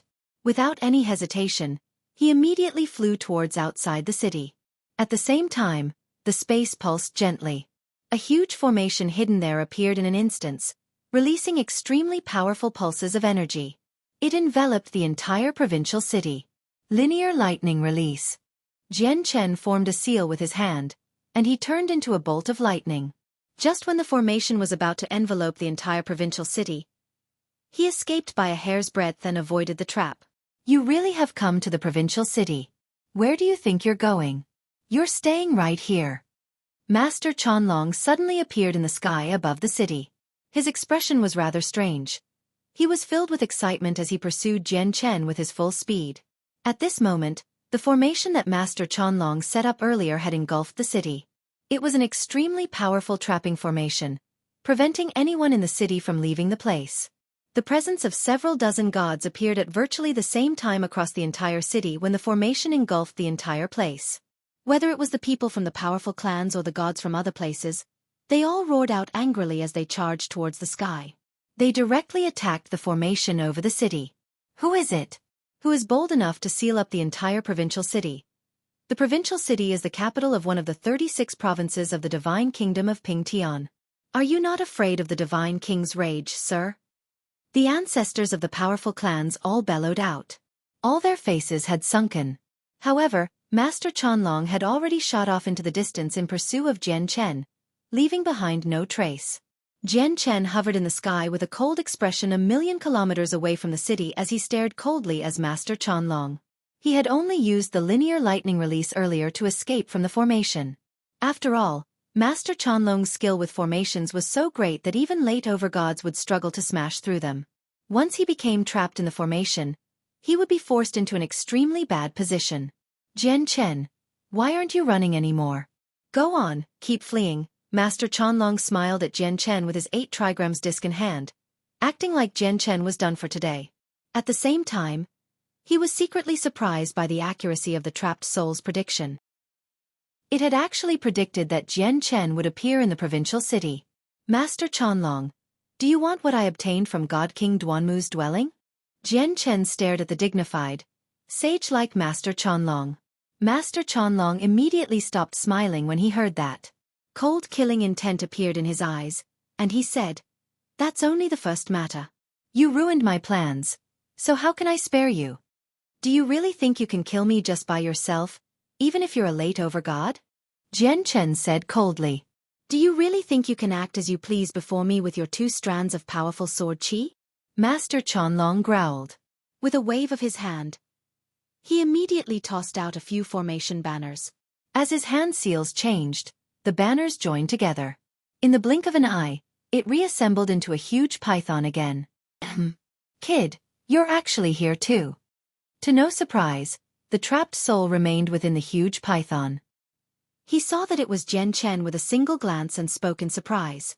But soon afterwards he turned his huge head towards Master Chanlong and said proudly, "Chanlong, I told you this kid would appear in the provincial city of the Dong'an province back then. Do you believe me now? I was right." Master Chanlong, looks like you have guessed right this time. Listen up. You have to stop him no matter what this time. However, Jian Chen became filled with shock when he heard the trapped soul's words. How does that trapped soul know that I would go to the provincial city? Jian Chen thought in disbelief. Chapter 1781. A fierce struggle against Chanlong. Chanlong, this kid might be young, but he's a supreme prodigy. You can't kill him. Are you certain you want to keep fighting him? The trapped soul asked Master Chanlong. Kex was clearly rather hesitant. Master Chanlong's expression remained the same. Not only did his killing intent not weaken, but it even became heavier instead. He said coldly, "Jian Chen ruined it all for me, so how can I let him go? So what if he's a supreme prodigy? Do it." With that, the 8 trigrams disc in Master Chanlong's hand shone brightly. Countless lines of complicated and profound inscriptions flickered, creating a set of armor completely composed of flickering inscriptions on him. At the same time, his hand seals varied, creating formations after formations in space that shot towards Jian Chen. What a madman! Chanlong, you're mad. You're even willing to offend supreme prodigies. I can already see that you won't be able to live for another 100 years. I can see your life being ended in the kid's hands in a few decades, the trapped soul said angrily. Although that was what he said, he did not choose to stand around. He swished his tail and directly charged for Jian Chen. He said in the meantime, "Kid, you clearly saw everything. The one who wants to do things to you is not me, but that old man called Chanlong. In the future, if you want to take revenge, directly take revenge against Chanlong. Don't blame me." With that, the soul controlled a huge python. With a crack, he sent the python's tail towards Jian Chen mercilessly. Jian Chen also moved. His gaze was cold as cold killing intent flickered in his eyes as well. Chaotic force circulated within him, filling up every inch of his body. He did not dodge the python's attack. Instead, he directly charged towards Master Chanlong. Bang! The python's huge tail slammed into Jian Chen's back, turning his back into a bloody mess. It revealed white bone. However, as soon as the wound appeared, it rapidly closed up under Jian Chen's circulation of chaotic force. He healed up so quickly that the soul within the python sighed in amazement. Jian Chen borrowed the force of the attack to charge towards Master Chanlong even faster. He moved with lightning speed. He put his palms together as he controlled the power of the laws of the sword. A white sword qi extended from his hands as it surged brightly. It stabbed towards Master Chanlong's head as if it was unstoppable. Master Chanlong was stern. Jian Chen simply moved too quickly. Not only had his huge python failed to stop him at all, but it had even allowed him to move even faster instead. He was unable to finish casting down his killing formation in that time at all. An incomplete killing formation was completely useless against Jian Chen with his power. With no other choice, Master Chanlong formed 2 seals with his hands and called out, "Explode!" With a boom, the incomplete killing formation blew up loudly. Terrifying energy shockwaves wreaked havoc in the surroundings. The energy was so powerful that even peak gods would be reduced to ashes if they were struck. The shockwaves immediately injured Jian Chen. He rapidly circulated his chaotic force, and on the surface of his body, chaotic force seemed to be flowing through. He used his tough body to endure the shockwaves. His clothes were reduced to dust, revealing his slender body. Soon afterwards, bloody marks appeared, and blood flowed out.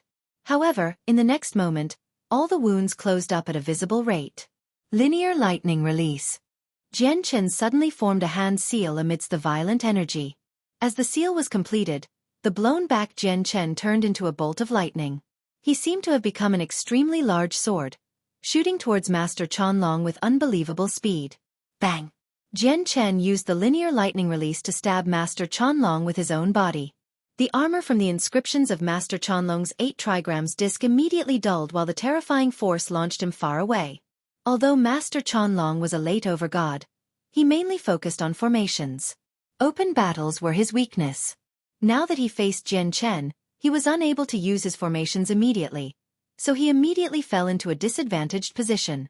Killing intent flickered through Jian Chen's eyes. He pursued Master Chanlong as the huge python attacked him from behind. The python lunged towards Jian Chen with its gaping mouth open. With a single movement, Jian Chen left behind an afterimage and appeared before the python's heart in an instant. Forming a seal, he used the Daluo sword and a golden sword chi immediately appeared over his hand. Jian Chen extended his right hand and directly grabbed the Daluo sword, heavily stabbing down on where the python's heart would have been. However, the golden sword chi shattered when he stabbed it down. It failed to harm the python at all. The place that he struck was unimaginable tough. "Kid, why are you targeting the place where my defenses are the thickest?" The soul within the huge python said complacently. On the other side, Master Chanlong was already several dozen kilometers away. He had become a black speck. He hovered in the sky, and blood oozed from the corner of his lip. His hands had turned into a blur as he changed between his hand seals as quickly as he could. He began to cast down formations as he tossed out a formation banner. Jian Chen knew that he would be at a complete disadvantage once Master Chanlong managed to finish casting down a formation. He glanced at the python coldly before no longer bothering with it anymore. He quickly charged towards Master Chanlong instead. At the same time, strands of sword chi shot out like bolts of light, tearing through the sky as streaks of light towards Master Chanlong. "You're not allowed to run. Chanlong wants me to keep you busy. Kid, just blame Chanlong." The huge python swung its tail and stopped Jian Chen. Jian Chen's face sank. The huge python before him was extremely tough all over. It was quite difficult for him to harm it at all with his current strength. Suddenly, 2 strands of profound sword chi appeared above his head. The profound sword chi were only the size of a finger, but the sword intent they gave off even struck fear into the hearts of late-over gods. "This again. Kid, don't shoot, don't shoot. Just don't shoot at me." Shoot it at Chanlong. The trapped soul immediately became terrified when it saw the profound sword chi. It rapidly retreated, clearly extremely frightened of the profound sword chi. Chapter 1782. A crisis of life and death. Unless I shoot both strands of profound sword chi, it'll be very difficult for me to deal heavy damage to the python with the toughness of its body.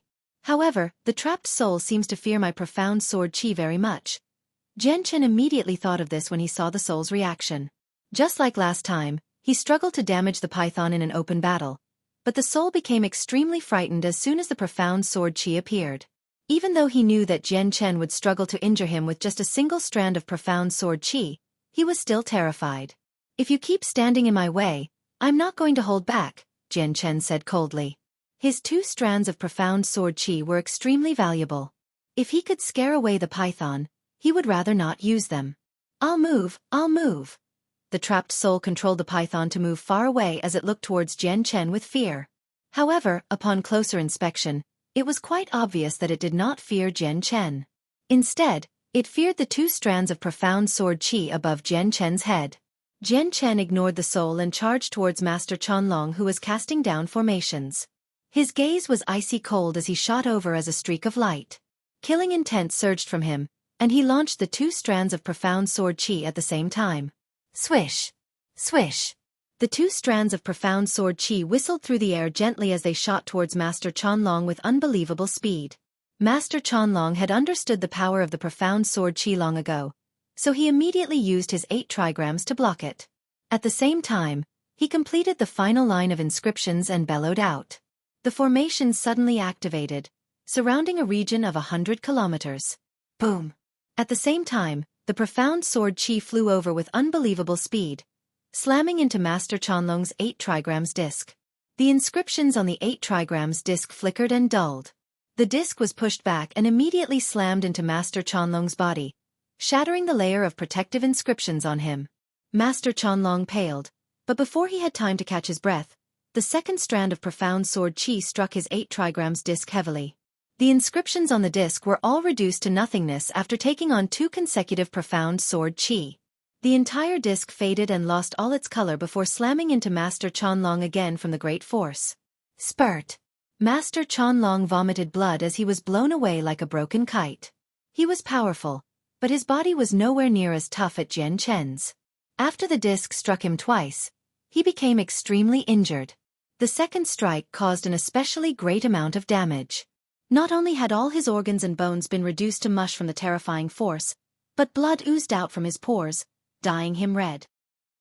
Master Chanlong directly fell out from the sky and struck the ground heavily. It created a deep pit as he lay in there while breathing heavily. He was now powerless, unable to even climb to his feet. If it were not for his cultivation that protected his body, the 8 trigram disc would have probably reduced him to a blood splat.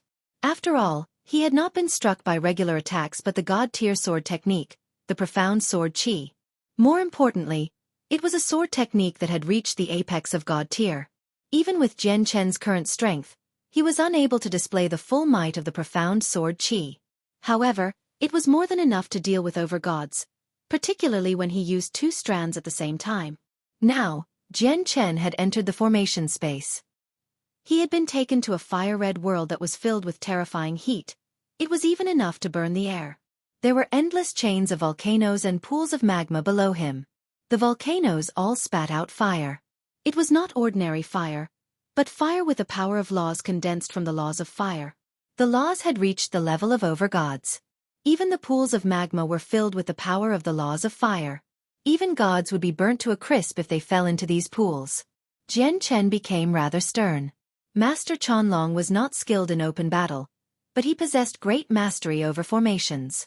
He had even garnered the title of Formation Master. As a result, Jian Chen feared Master Chanlong's formations very much, and he was unwilling to give him the time to cast any down at all. Unfortunately, he still failed to stop Master Chanlong, allowing him to cast one down successfully. At this moment, the space around Jian Chen trembled gently. Space rippled slightly as the terrifying heat in the surroundings soared at an unbelievable rate. It was so hot that even deities would be burnt to ashes in such an environment. The endless chains of volcanoes beneath Jian Chen spat out huge pillars of fire towards the sky. From a distance, it seemed like the ascent of fire dragons, making for a grand and majestic sight. They also seemed like pillars that held up the heavens, supporting the world and creating a shocking sight. Jian Chen's face changed drastically when he saw the pillars of fire appear. He consumed the last soul recovery pill he possessed without any hesitation and charged towards the pillars of fire quickly. At that moment, he sensed a threat. It was the greatest threat he had sensed ever since his arrival at the Saints' World. It had even exceeded what he felt in the hopeless situation he faced in God King Duanmu's dwelling. The appearance of the threat made Jian Chen go crazy. He roared out as he pushed himself to release all the potential in his body, attacking the pillars of fire with his full strength. He could already tell that the pillars of fire that connected the earth and heavens were about to change into another formation, and the formation was enough to threaten his life. "Master, Destroy the pillars of fire immediately. Once the pillars of fire turn into a formation again, they'll even be able to kill weaker god kings. The sword spirits' voices rang out in Jian Chen's head as they panicked. Very clearly, Jian Chen truly faced a life-threatening danger this time. The sword spirits that rarely spoke after he had come to the saint's world had been roused. Master Qianlong lay on the ground as he stared at the formation he had cast down. He wanted to move his arms. However, as soon as he tried to do anything with them, a heart-wrenching pain appeared, and his forehead became covered with beads of sweat. The second form of the formation needs my personal guidance to be completed. Once it reaches the second form, Jian Chen is dead for sure. Master Qianlong clenched his teeth as craziness filled his eyes as well. He endured the pain as he tried to move his arms. The second form required the corresponding hand seals to activate, and hand seals required fingers. However, right now, even all his bones had shattered, let alone his two hands. He was unable to move his body at all. Qianlong, you all right? The trapped soul swished its tail as it arrived before Master Qianlong slowly. It sighed gently as it looked at Master Qianlong, and then it said seriously, Qianlong, I thought you'd die to that kid in 100 years' time, but it looks like it'll be today instead. You can't kill that kid unless you complete the second form. Cut the bullshit. Grab my healing pills. I need to heal my arms immediately and complete the second form, Master Qianlong said weakly. All right. Although I know it's very difficult for you to kill the kid today, but I still do hope you can kill him. I really don't like his 2 strands of sword qi, the trapped soul said. Afterwards, it extended an illusionary arm to take out pills from Master Qianlong's space ring and directly fed him the pills. Chapter 1783. Breaking out with full force. Master Qianlong's medicine was nowhere near as potent as the 9 refined life-giving pill from Tong Tian, but it was clearly of high quality. The pills immediately transformed into a powerful healing force as soon as it reached his stomach, expanding through his body. It began to heal Master Qianlong's wounds. However, Master Qianlong directed all the medicinal effects to his arms. He wanted to recover his arms in the shortest amount of time possible and complete the second form of the formation so that he could kill Jian Chen. Hurry up! Hurry up! This is too slow, Master Qianlong worried inside. He had witnessed Jian Chen's power, and Jian Chen's terrifying recovery rate had shocked him greatly. If he could not complete the second form of the formation that he had cast down after so much effort, he would not be able to kill Jian Chen. Quick, feed me all the pills, said Master Qianlong. He did not find the healing speed to be fast enough. Jian Chen attacked a pillar of fire that reached into the sky in the formation space with full force. Deafening booms constantly rang out. He used the Daluo sword and the Tai sword technique time and time again. He even used his fists. Jian Chen's attacks could be described as a storm-like barrage right now. It was extremely intense, and even mid-over gods would not be able to endure something like that. However, when he barraged one of the fire-red pillars, he actually failed to destroy it. Jian Chen calmed down and stopped. He became extremely stern. He glanced past the countless pillars that reached into the sky and growled. Each pillar is connected to the formation space. They're all interconnected. Attacking a single pillar is equivalent to attacking all the pillars here, or even the formation space itself. My attacks have been completely dispersed. Unless my attacks surpass what the formation space can withstand, I won't be able to smash through this formation. This formation is extremely powerful. Even if I shoot out my 2 strands of profound sword qi at the same time, I won't be able to destroy it forcefully. Looks like I can only go with a second option, and that's to waste away the energy of the formation as quickly as possible. Once it loses all its energy, the formation will crumble by itself. Jian Chen sat down. As the effects of the soul recovery pill expanded, the power of his soul recovered rapidly. In just a few seconds, Jian Chen's eyes snapped open. A strand of profound sword qi had appeared above his head, and without any hesitation, he shot it out directly towards the pillar before him. Boom! A deafening boom rang out in the formation space. The entire formation trembled gently after taking on the attack from the profound sword qi, and it quickly flickered in color, dulling a lot. Daluo sword. Tai sword technique. Sky-severing strike. Jian Chen immediately used his various sword techniques after shooting the profound sword qi. Chaotic force revolved around his fist as he hurtled it towards the pillar time and time again. After consuming a large number of pills, Master Chanlong finally recovered some mobility with his arms. Without any hesitation, he immediately gritted his teeth and raised his arms slowly while enduring the pain. He began to form the necessary hand seals. As his hands still had not completely recovered, he formed hand seals extremely slowly. Each new seal would cause him tremendous pain, and his face would pale while his forehead became covered with sweat. As Master Chanlong went from one hand seal to the next, all the pillars of fire in the formation space exploded with light.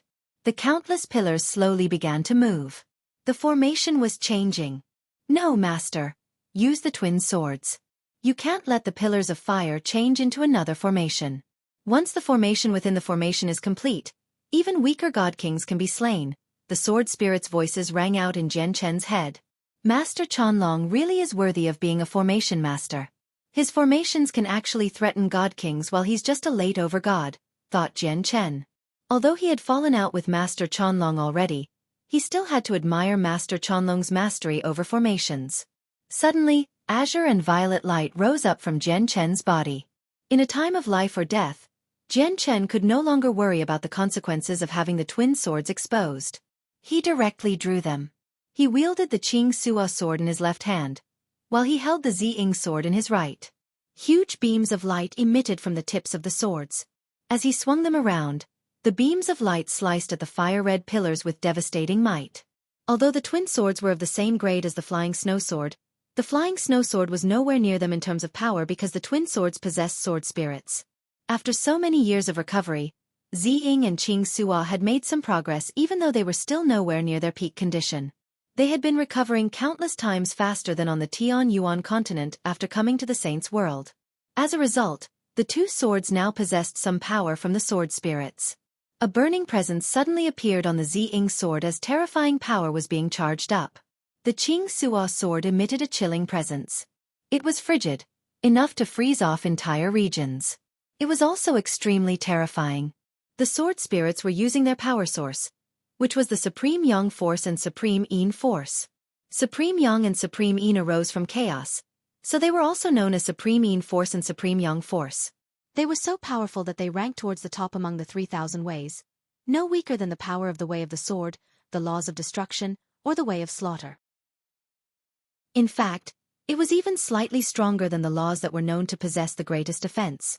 If Supreme Yin and Supreme Yang were united, they would directly create chaotic force. That was the most terrifying power in the world. However, Ziying and Qing Suo had not fully recovered yet, so their Supreme Yin and Supreme Yang force did not possess the power it did when they were at their prime. Outside, Master Chanlong moved between hand seals painfully and arduously. Excitement had appeared in his eyes. He was about to complete the second form. Just one last seal. Master Chanlong smiled victoriously. He had finally relaxed his nervous heart at that moment as well. Rumble! At this moment, a deafening sound rang through the surroundings. Violet and azure sword chi surged into the sky, dyeing the entire region violet and azure. However, the light vanished in just a split second as if everything before was just an illusion.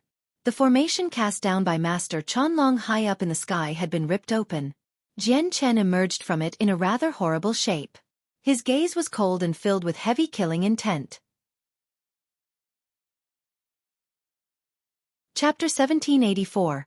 Chanlong's flight. Master Chanlong's face became extremely ugly as he looked at Jian Chen, who had broken out.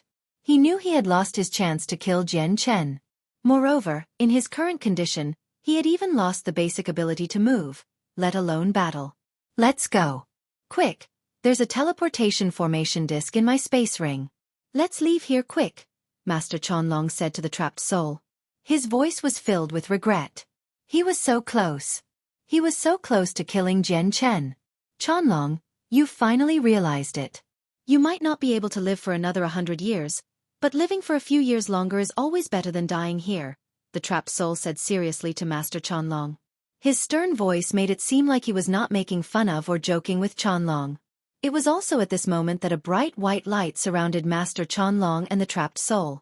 They immediately vanished. The teleportation disk had transported them away. Boom! Just after they were sent away, a golden sword chi struck the deep pit where Master Chanlong lay in earlier. Dust and sand were immediately kicked into the air with a boom. In the distance, Jian Chen hovered in the sky. even though he was rather pale and was in a rather horrible shape. His cold eyes shone brightly. His presence was prominent as sword intent surged towards the sky. I actually let him escape. Jian Chen gazed in the direction where Master Chanlong had vanished from. His killing intent did not decrease and became even heavier than before instead. Master Chanlong had forced him to use the twin swords. Although he put the swords away immediately when the formation was destroyed, he did not know whether Master Chanlong could see what was happening within the formation. It's fine if he hasn't seen it, but if he has, I can't keep Master Chanlong around. I have to kill him no matter where he flees off to, thought Jian Chen. In reality, his relationship with Master Chanlong had deteriorated so much that even if Master Chanlong did not see the twin swords, Jian Chen might not have planned on sparing him anyway. Jian Chen sucked in a deep breath and slowly dispersed his presence, making him seem normal again. He gazed into the distance at the provincial city that a formation still enveloped and did not make his way over immediately. Instead, he flew further away. Before long, Jian Chen found a hidden place within a mountain range and began to heal himself. He planned to recover his strength. Naturally, the wounds from the battle healed very quickly thanks to the superior regeneration of the chaotic body. However, his drained power of the soul did not recover as quickly as his body. Now that he had used up all the soul recovery pills as well, the power of his soul would recover extremely slowly. Master, the twin swords are extremely heavily damaged. They can't be used any longer. You need to find materials of higher grades to refine them again, said Ziying. Once I get out of here, I'll go collect the materials, said Jian Chen. Due to the limitations of their materials, the quality of the current swords was just too low. They were unable to withstand the powers of the sword spirits.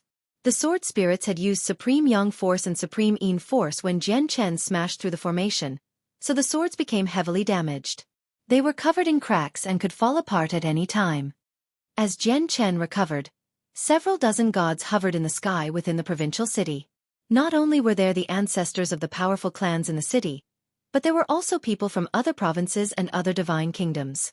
Even though they had been trapped by the formation, they had completely forgotten about it at that moment. They all hovered in the formation as they looked in the same direction. To no surprise, they were looking at where Jian Chen and Master Chanlong had fought. The formation had restricted the senses of their souls, so they were unable to expand them. However, they could clearly sense the powerful and terrifying shockwaves of energy from there. The shockwaves were so powerful that even from 1,000,000 kilometers away, they all leapt in fright. There are two overgods fighting. Looking at the disturbance, they should be mid-overgods. Looks like the two overgods are going at each other's throats in this battle of life and death. I just don't understand why they had to cast down such a powerful trapping formation to keep us all inside the provincial city. This trapping formation was cast down silently, right before all our noses. Looks like the overgod who cast it down had been scheming about it long ago. I'm guessing that he probably wanted to use the formation to trap his opponent after they entered the city and kill them after that. What a vicious person. Does he plan on wiping out our city like that? If two overgods begin fighting in our city, the defensive formation of our city definitely won't be able to withstand it. How many people will be able to survive the shockwaves? The gods all discussed. Many of them were rather pale as they felt lucky. Fortunately, the two terrifying overgods did not begin fighting within the city, or the outcome would have been unthinkable. At the same time, everyone became riddled with hatred towards the overgod that had cast down the formation. Of course, they did not dare to voice their hatred. The battle in the distance has stopped. Has the battle between the two overgods ended? At this moment, a god said. It's a pity that we don't know the outcome and who won. It must be the person who cast down the formation. When the formation was activated, I heard someone say, "You really have come to the provincial city. Where do you think you're going? You're staying right here." Just that's enough to decide the victor. I hope that overgod who trapped us here can come back and remove this formation, or we'll be stuck here for a very long time. Many of the gods sighed inside. They were filled with helplessness. The person who had trapped them was an overgod. No matter how displeased they were, they had to put up with it. They did not dare to vent their anger. However, the gods in the city waited for quite some time, but no overgod came to remove the formation. As a result, no one could enter or leave the city. At this moment, a white-bearded old man in white robes suddenly appeared in the sky above the provincial city. Chapter 1785. The Grand Imperial Protector. The old man seemed extremely ordinary. He did not stand out at all and was just like any other person. He stood there as he gazed emotionlessly at the sealed city below him. At that moment, his gaze sharpened. Qianlong sure is bold to seal up a provincial city of our divine kingdom of Pingtian. Do you really think that our divine kingdom is your garden, where you can do whatever you want?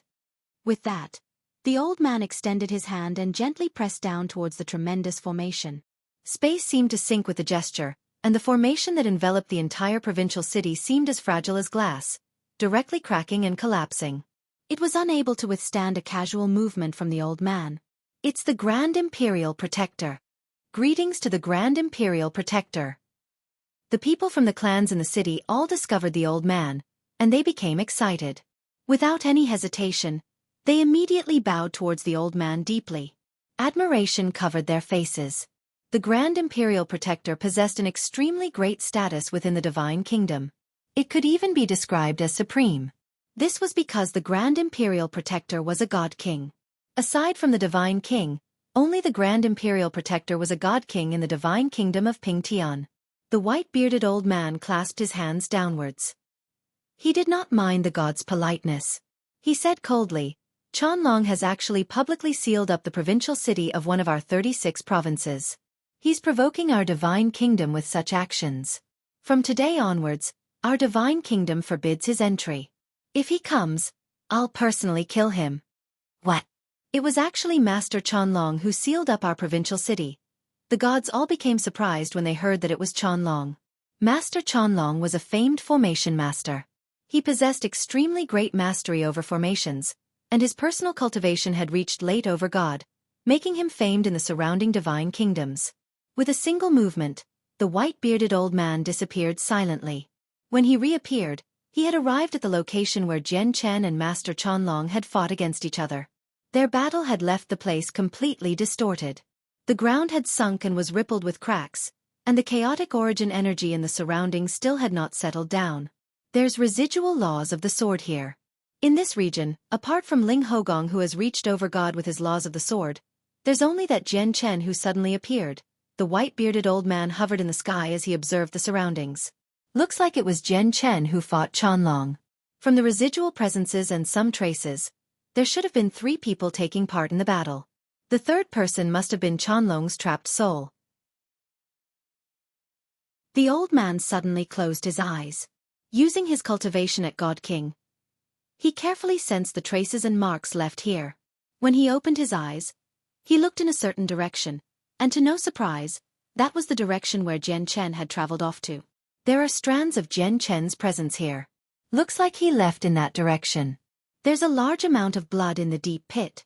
The presence of the blood matches Qianlong's presence extremely well, except it is a little chaotic at the same time. It's caused by a teleportation formation disk and Master Qianlong's presence ends there as well. Looks like in the battle between the two, Qianlong was defeated. The white-bearded old man could not help but gasp when he reached this point in his analysis despite his great mental fortitude. He found it to be rather unbelievable. This was because according to the information he possessed, only Jian Chen's comprehension of the laws of the sword had reached the level of over-gods, while his personal cultivation was pitifully weak. Although he possessed a powerful trump card, as long as late over-gods were careful, it would not be able to threaten them. However, in the battle against Master Qianlong, Qianlong had actually suffered defeat even with the assistance of the soul. He found this rather difficult to believe. Looks like Jian Chen is not simple. I have to discuss this with Pingtian immediately, murmured the old man before suddenly vanishing. Of course, he did not truly vanish. Instead, he just flew too quickly, exceeding the speed that the naked eye could capture. This was why it seemed like he had suddenly vanished. In the blink of an eye, it had already been 3 days since Jian Chen's battle against Master Qianlong. Jian Chen had finally recovered the power of his soul after those 3 days. I've benefited from this battle. My way of the sword has increased some more. I can feel that I've reached the peak of minor achievement. I'm only a step away from partial achievement, Jian Chen murmured. He changed his appearance again after making a full recovery, entering the provincial city while keeping a low profile as Yang Yutian. Jian Chen became even more cautious after Master Qianlong ambushed him within the provincial city last time. The Divine King really is a bold man. He's actually ordering the arrest of Master Chanlong in the entire Divine Kingdom. Only a God King like the Divine King has the power to order the arrest of a late over-god. Find Master Chanlong. There's no need to fight him at all. Just pass on the message as quickly as possible. I've heard that once Master Chanlong is found, the Grand Imperial Protector will personally come to kill him. Master Chanlong is powerful, but he won't be able to fight back at all before the Grand Imperial Protector. Master Chanlong is in trouble now. However, as long as he doesn't enter our Divine Kingdom again, he should be fine. An intense discussion drew Jian Chen over as soon as he approached the entrance of the city. He discovered that the Divine King of the Kingdom had actually ordered the arrest of Master Chanlong personally. This order for arrest is more like a deterrence. It aims to deter foreign overgods from acting up. The appearance of God King Duanmu's dwelling has drawn over many overgods in the surrounding Divine Kingdoms. As there are simply too many of them, even the Divine King is unable to stop them all. He can only let the matter develop naturally. Now that the matter of the dwelling has come to an end, the Divine King has begun to show his true might. He's using Master Chanlong's matters to deter the other foreign overgods. They can come to our Divine Kingdom, but they're not allowed to make trouble, or the Grand Imperial Protector will kill them personally. Jian Chen understood the intentions of the Divine King very soon, and he smiled indifferently. What he feared the most right now was multiple overgods hunting him down, but now with the Divine King's interference, the foreign overgods would definitely be fearful. They would no longer be as bold. After all, the other overgods were not like Master Chanlong. Their hatred for Jian Chen was not as deep. Even if they really did want to move against Jian Chen, they had to properly consider if they could kill Jian Chen before the God King of the Divine Kingdom could arrive. That's good news for me, Jian Chen thought to himself with crossed arms before directly entering the city. He thought some more. It's time for me to settle down here. From now onwards, I am in charge of the Dong'an province. Chapter 1786. The Sen family. Jian Chen spent some divine crystals to rent an individual courtyard from a better inn, taking it as a temporary residence. Jian Chen sat in the sky above the individual courtyard. He was wearing his luxurious white robes. His long black hair had not been tied up, draping down his back and reaching his waist. Before Jian Chen was all the elders of the Mo clan, the Ando clan, and their two ancestors. All of them sat like Jian Chen, except they did not sit in the air. Instead, they all sat on the ground. However, everyone's gazes towards Jian Chen were no longer as casual as before. Their gazes were all filled with reverence. Even though Jian Chen did not treat the people of the Mo clan any differently after revealing his strength at Overgod, the elders, the patriarch, and even the ancestor had grown distant from Jian Chen unknowingly. After all, in their opinion, Jian Chen was in a completely different realm from them. The huge disparity in strength had decided that their statuses would change silently, so the people of the Mo clan were unable to behave as casually when they faced Jian Chen. I'm out finally. Finally. It has been suffocating. Jian Chen, you shut me in for so long that I had even thought that you forgot about me, said Mo Yen. She studied the independent courtyard with much interest as joy filled her face. The only person who remained the same as before was Mo Yen, who still had not grown accustomed to the world where power was everything. She still treated Jian Chen the same as she did back when she saved him. Jian Chen, is this really the provincial city of the Dong'an province? This is the first time I've come here. I really do want to go out and see how it is. Mo Yen raised her head and stared at the sky. Her gaze was filled with eagerness. Jian Chen chuckled when he heard that. The provincial city will probably be rather chaotic right now. Miss Mo Yen will be able to go anywhere you wish in a few days' time. The way Jian Chen treated Mo Yen made the patriarch of the Mo clan feel proud. Although he could tell with a single glance that Jian Chen did not like her as a woman, he understood that Jian Chen had instead begun to treat his daughter as a younger sister, which left him overjoyed. As long as he possessed this relationship between Mo Yen and Jian Chen, the status of the Mo clan would definitely rise. Jian Chen looked at the people from the two clans and said after some thought, I've gathered you all here today because I have some matters that require your help. I want to create a clan in the provincial city, but the founding of a clan naturally requires quite a lot of land. As a result, I hope you can help me have a look if there's any good land to be bought. Although I have no reason to fear anyone with my current strength, I am unwilling to forcefully take the land of others unreasonably. After all, this is not the Dark Cloud Mountains. The mine there never belonged to the province in the first place. Although the territories of the Liu family, the Mo clan, and the Ando clan were open for occupation, Jian Chen did not want to choose such places because the resources there were just far too lacking compared to the provincial city. The eyes of the people from the two clans immediately lit up when they heard that Jian Chen wanted to found a clan in the provincial city. Mo Ling and Ando Fu both guaranteed that they would find a suitable piece of land in the shortest amount of time possible. Afterwards, everyone dispersed across the city, devoting themselves to Jian Chen's request. In just half a day, Ando Fu returned. He beamed and said, "According to some reliable information I found, there just happens to be a few powerful clans in the Dong'an province who have lost some gods in God King Duanmu's dwelling. With their remaining strength, they have no right to remain in the provincial city anymore, so many of them plan on moving out. If they really do move out of the provincial city, their current territory will be divided between the remaining clans. We can buy the land from them since they haven't moved out yet." With that, Ando Fu took out a map. He continued, "I've already marked down the clans that are moving out. I've found quite a good place among them. Sir, please look." Ando Fu tried his best to show himself off to Jian Chen. He knew that once Jian Chen founded a clan, he would need a large number of people to make up for the majority of the clan's force. His Ando clan just happened to have many such people. Once the Ando clan assisted Jian Chen in founding his clan, the people from the Ando clan would become founding contributors. Their service would be so great that their status would naturally be extraordinary. Jian Chen stared at the map for a while before he firmly said, "Let's go to the Sen family." The Sen family? Ando Fu was slightly startled. The Sen family was a medium-sized clan in the provincial city, and they possessed an extremely large territory. However, they were a little too remote.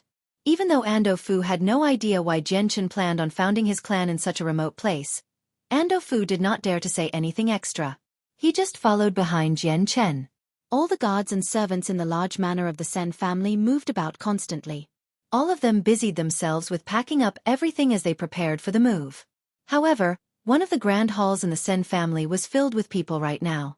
The old man at the very front was a god, and below him sat over 10 deities and a few direct descendants of the clan who had not reached godhood but still possessed quite some status. It was just that all of them were dispirited and dejected now.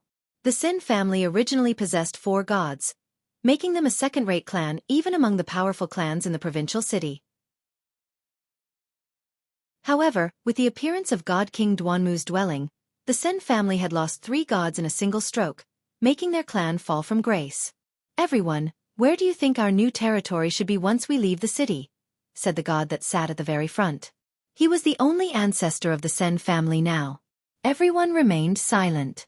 The environment for cultivation outside was nowhere near as great as inside the city. They really did find it rather hard to adapt now that they had to leave the provincial city. "I can give you a chance to remain within the Dong'an province."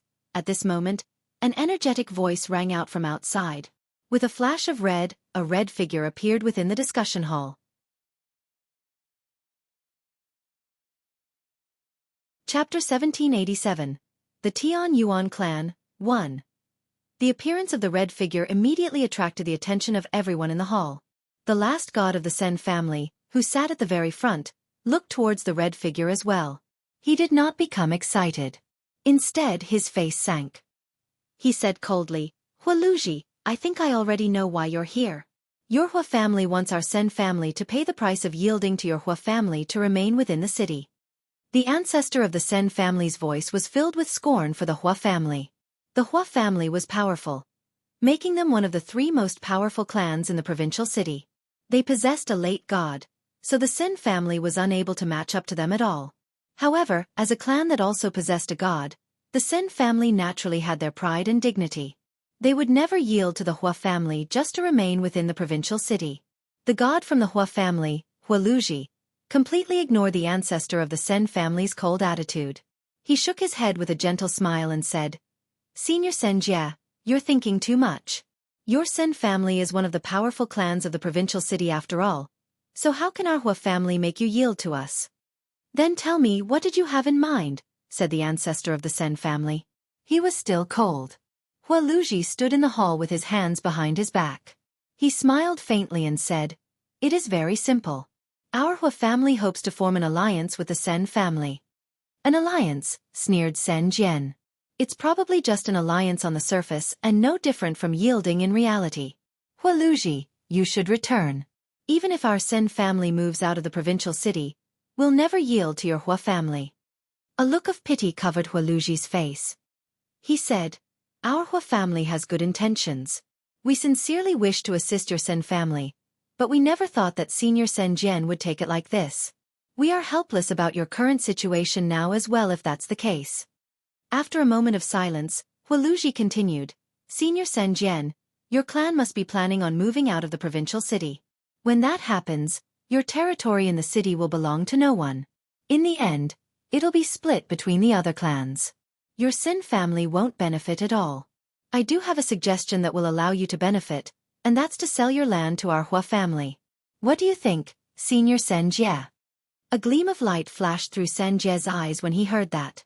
He said, I wonder what price your Hua family is willing to pay for the land. Sen Jie naturally understood what Huoluji was talking about. Once their clan left the city, the land would indeed end up in the hands of other clans. The Hua family wanted to buy up the land beforehand to avoid the pointless competition between the other clans. Although the Hua family was powerful within the Dong'an province, their power was nowhere near enough to reign supreme. 50,000 mid-grade divine crystals, said Huoluji. Sen Jie wavered slightly when he heard Huoluji's price. Although it was a rather low price for all the land, it was still extra income for the Sen family. If they sold the land, their clan would be able to receive 5 million low-grade divine crystals. If they did not sell the land, they would not be able to keep it anyway. I want this plot of land as well. I can pay 10,000 high-grade divine crystals. At this moment, another voice rang out from outside. A young man walked in steadily from outside. He was wearing luxurious white robes.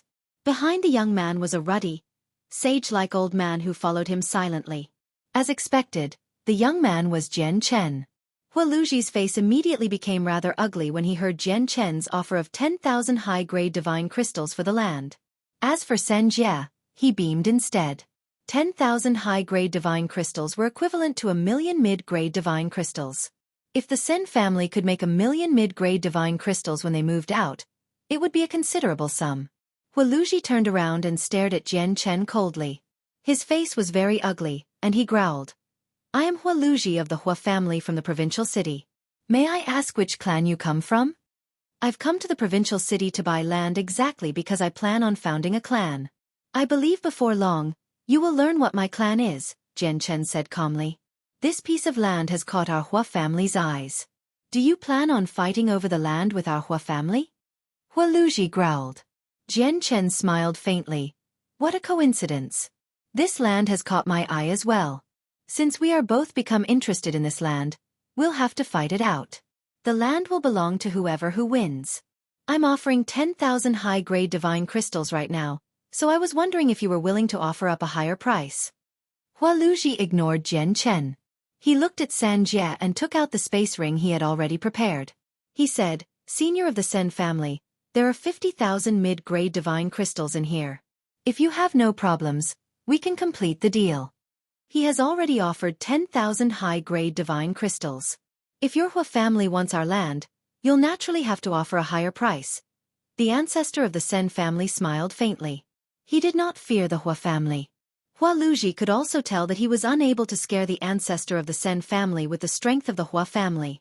His face sank, and he stared coldly at Jian Chen. He sneered, I'll let you possess this land for a few days, but I must warn you out of good intentions that it won't be very peaceful in the city in the next period of time. I hope you can gain a stable footing in the city successfully. Throwing that out there, Huoluji left with a wave of his sleeve. Jian Chen completely ignored Huoluji's threat. He tossed a space ring to Sen Jie and said, There are 10,000 high-grade divine crystals in there. Please have a look. If you have no objections, we can complete this transaction, and from now on, the land would belong to me. Sen Jie checked the space ring, and a smear of joy immediately appeared on his face before settling the agreement with Jian Chen.